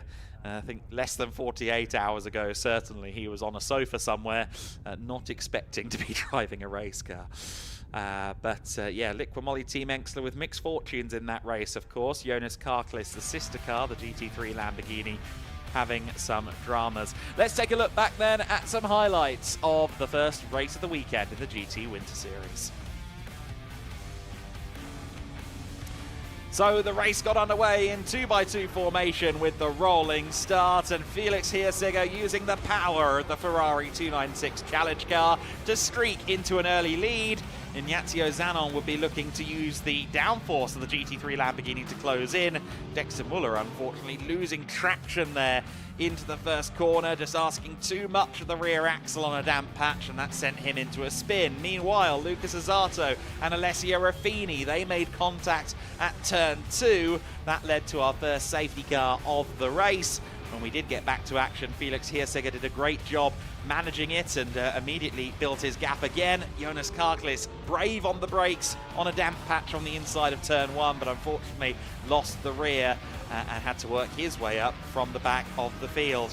There was Some good racing between Severin Mazur and Petar Matic, which Mazur got the best of. Unfortunately, his car would not stay straight and true for that much longer. Jonas Karklis was working his way through the field, and then there was a drama as Igor Klaya losing control coming out of the first corner. A heavy hit to the Armco barrier for the Porsche driver.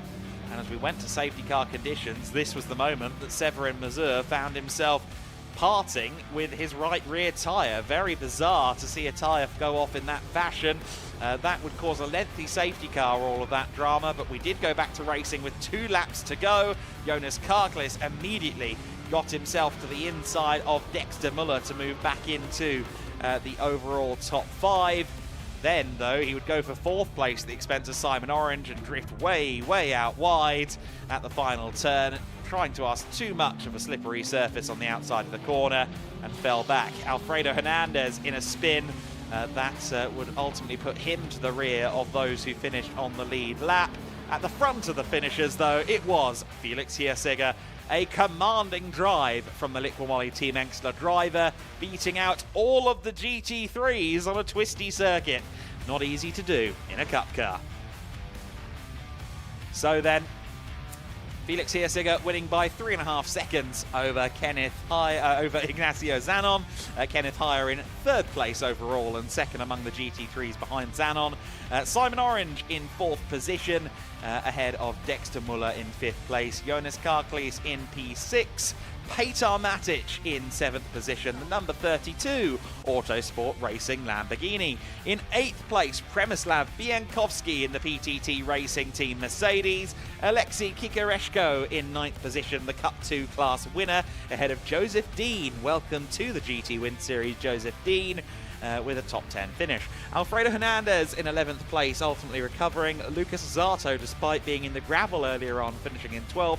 Andre Fernandez joins the race late and takes 13th place ahead of the non-finishers Severin Mazur, Igor Klaya and Alessio Ruffini.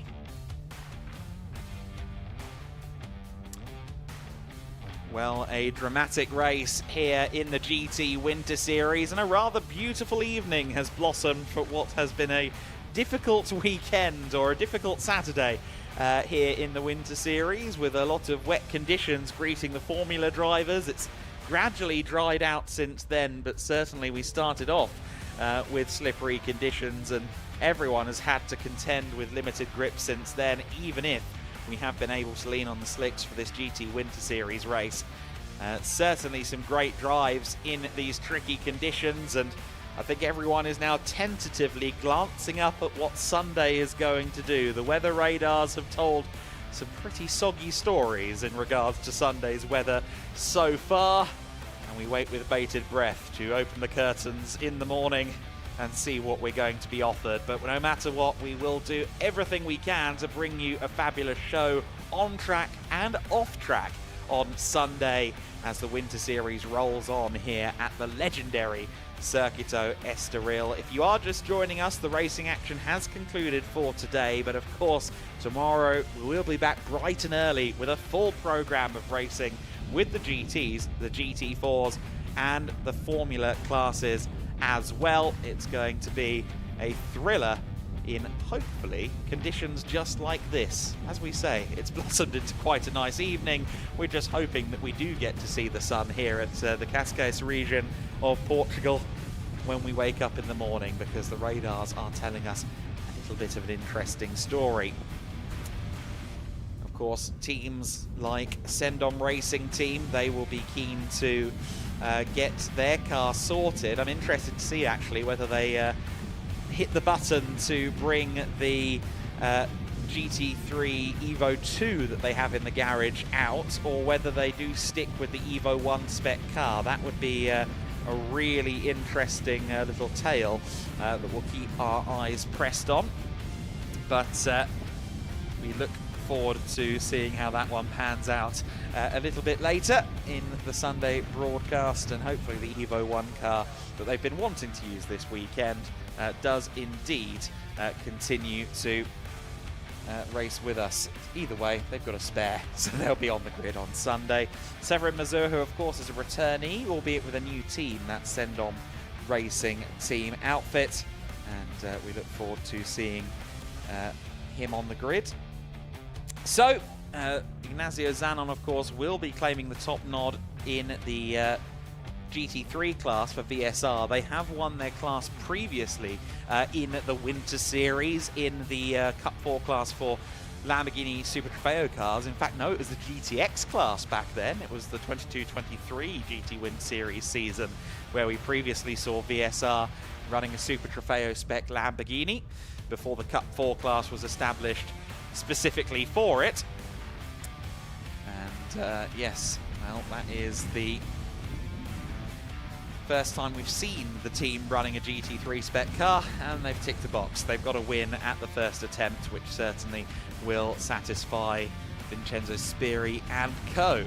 SR Motorsport by Schnitzelalm, of course, will be installing Jamo Hartling into their car for Sunday's second race of the weekend, the second of the 30-minute sprints, and he will be very keen to make a statement against drivers like Mattia Michelotto, who will be in that number 66 VSR Lamborghini next time out.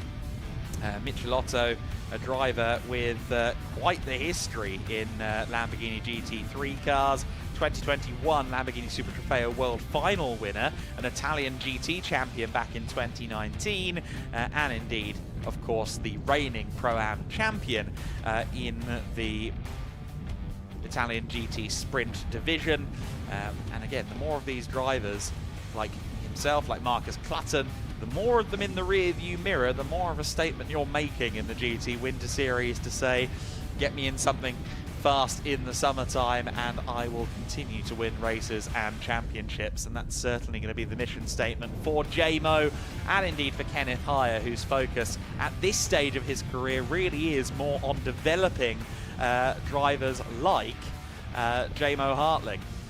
He's actually been trying to steer that career from the co-driving position and doing a great job of it as well. Certainly a lot of highly talented youngsters down there at SR Motorsport by Schnitzelalm. So then, Dexter Muller will be another one to watch, I think, on Sunday. Dexter in the CBRX by SPS entry, of course, a regular in International GT Open, typically in the Pro-Am division, so he has a pro co-driver, but here he is racing solo, and I think he quite enjoys it as well, getting the opportunity to stand on his own 2 feet, but equally I think he'll be quite happy when he has a second driver to lean back on once again. Okay, I understand that we have our drivers in position down on the podium, so let's go there now to Andy McEwen. Thank you, Adam. Yes, we are ready to go then with our Cup 4 podium first for our first GT Winter Series race of the weekend. Our Cup 4 winner, Petar Matic. Congratulations, Petar, onto the top step of the podium, the Autosport Racing Lamborghini driver who had an eventful race. He had a couple of moments in the tricky conditions, but managed to get the win and receives the trophy from Florencio from Pirelli. He'll pose for the photos now, and then we'll try and have a quick chat with our Cup 4 winner. It was a bit of a race of attrition. Petar, congratulations. Thank you. Can we have a chat? Is that okay? Yeah. He's eager to run away from me. Tough race. Competition was very strong, in my class especially. It was only 2 of us and 1 crashed. But tricky conditions though, and you handled them well. Very tricky condition. Yeah, it was unpredictable because there was some part of the track where was grip quite good, and also wet part of the track. But I enjoyed, it was amazing race, yeah. Excellent, congratulations on the win then. Petar Matic gets the win in Cup 4. We'll move on next to Cup 2, where we welcome our class winner, Alexei Kikireshko. Well done, Alexei, onto the top step again. We saw a lot of Alexei in Portimão last time out on the podium, and he makes a return to the top step here at Estoril, the PT Sports by Up to Race driver, sporting an interesting way to wear the Pirelli winner's cap. Just pose for the photos, Alexei, and I think everyone's quite keen to get off and start their evening celebrations, but he will pose for the photos in a very uncomfortable looking position, but he's got a smile on his face, and that's the main thing. Alexei, congratulations on the win. Difficult conditions out there, slick tyres, damp track. How did you find it? I was just careful That's all. But everything was okay, like in rally. Well, yes, you have rallying experience. Does that help in these conditions? Yes, of course. Excellent stuff. Well, you'll be hoping for more rain tomorrow then. Yes. Congratulations, Alexei, on the class win in Cup 2. And we'll now move on to Cup 1, which saw, of course, our overall race winner, a Cup 1 driver in race number 1 of the weekend. Third position then, we'll start with first for Cup 1, third place, Lucas Azato.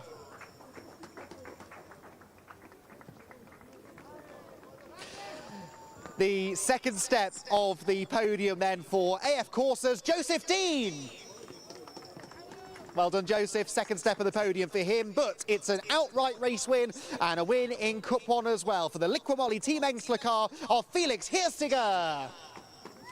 Well done, Felix. A big smile, a big wave to the crowd down below, and he climbs onto the top step of the podium. Handshakes with Lucas and Joseph. A dominant performance in class, but also a pretty convincing outright race victory as well for Felix Hirstiger. And in a moment we'll have a chance to catch up with him as well. Trophies first handed out not only by Florencio from Pirelli, but by Marcus and Stefan from GEDLICH Racing as well. And handshakes with our top 3. A fabulous performance that from Felix Hirstiger.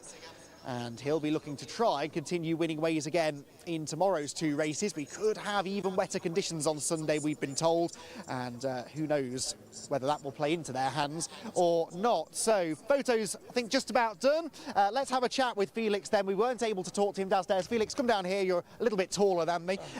Still quite a bit taller than me. Fantastic victory, overall win as well, in tricky conditions, but you and the car seem to be working well together.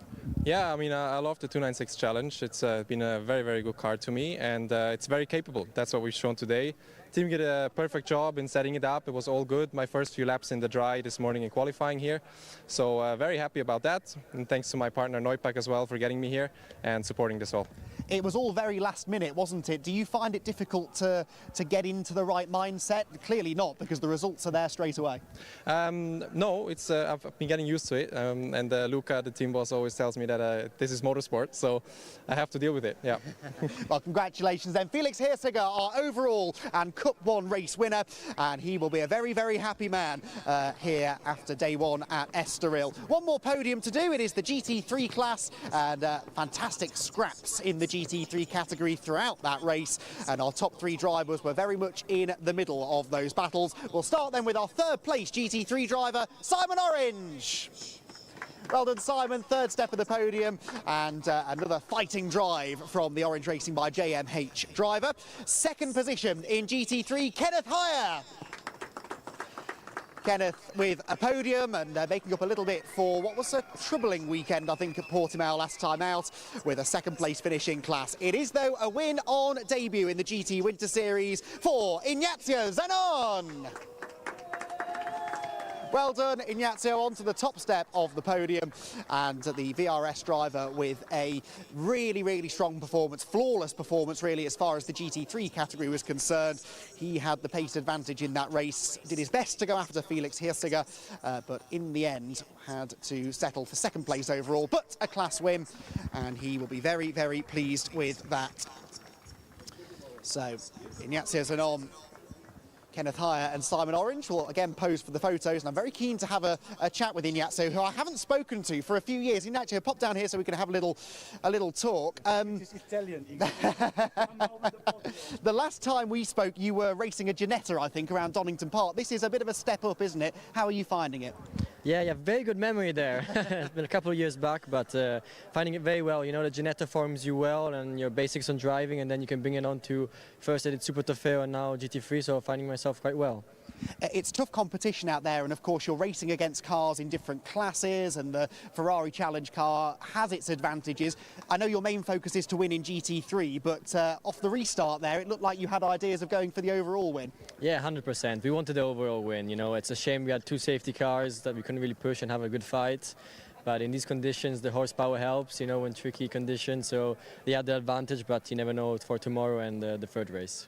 Excellent stuff. Good to see you again. Congratulations, Ignatius, and on then our winner in the GT3 category here at Portimão. And he gets a big cheer from the crowd down below. Thank you, Ignazio. And he will be looking for more silverware tomorrow. So that concludes then our opening day of action here at Estoril. But we've got a busy Sunday coming your way. 6 races tomorrow. And of course, that will include the pit stop races for both GT Winter Series and GT4 Winter Series, with a sprint race in the morning and 2 more Formula Winter Series races, hopefully with a few more laps of green flag action. Thank you everyone for joining us today. We'll see you again tomorrow at Estoril.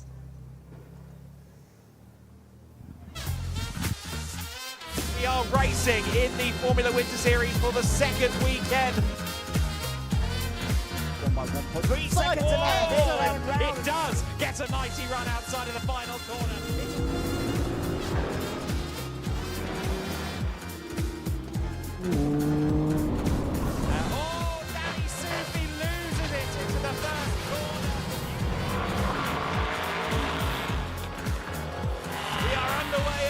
In the GT Winter Series, but already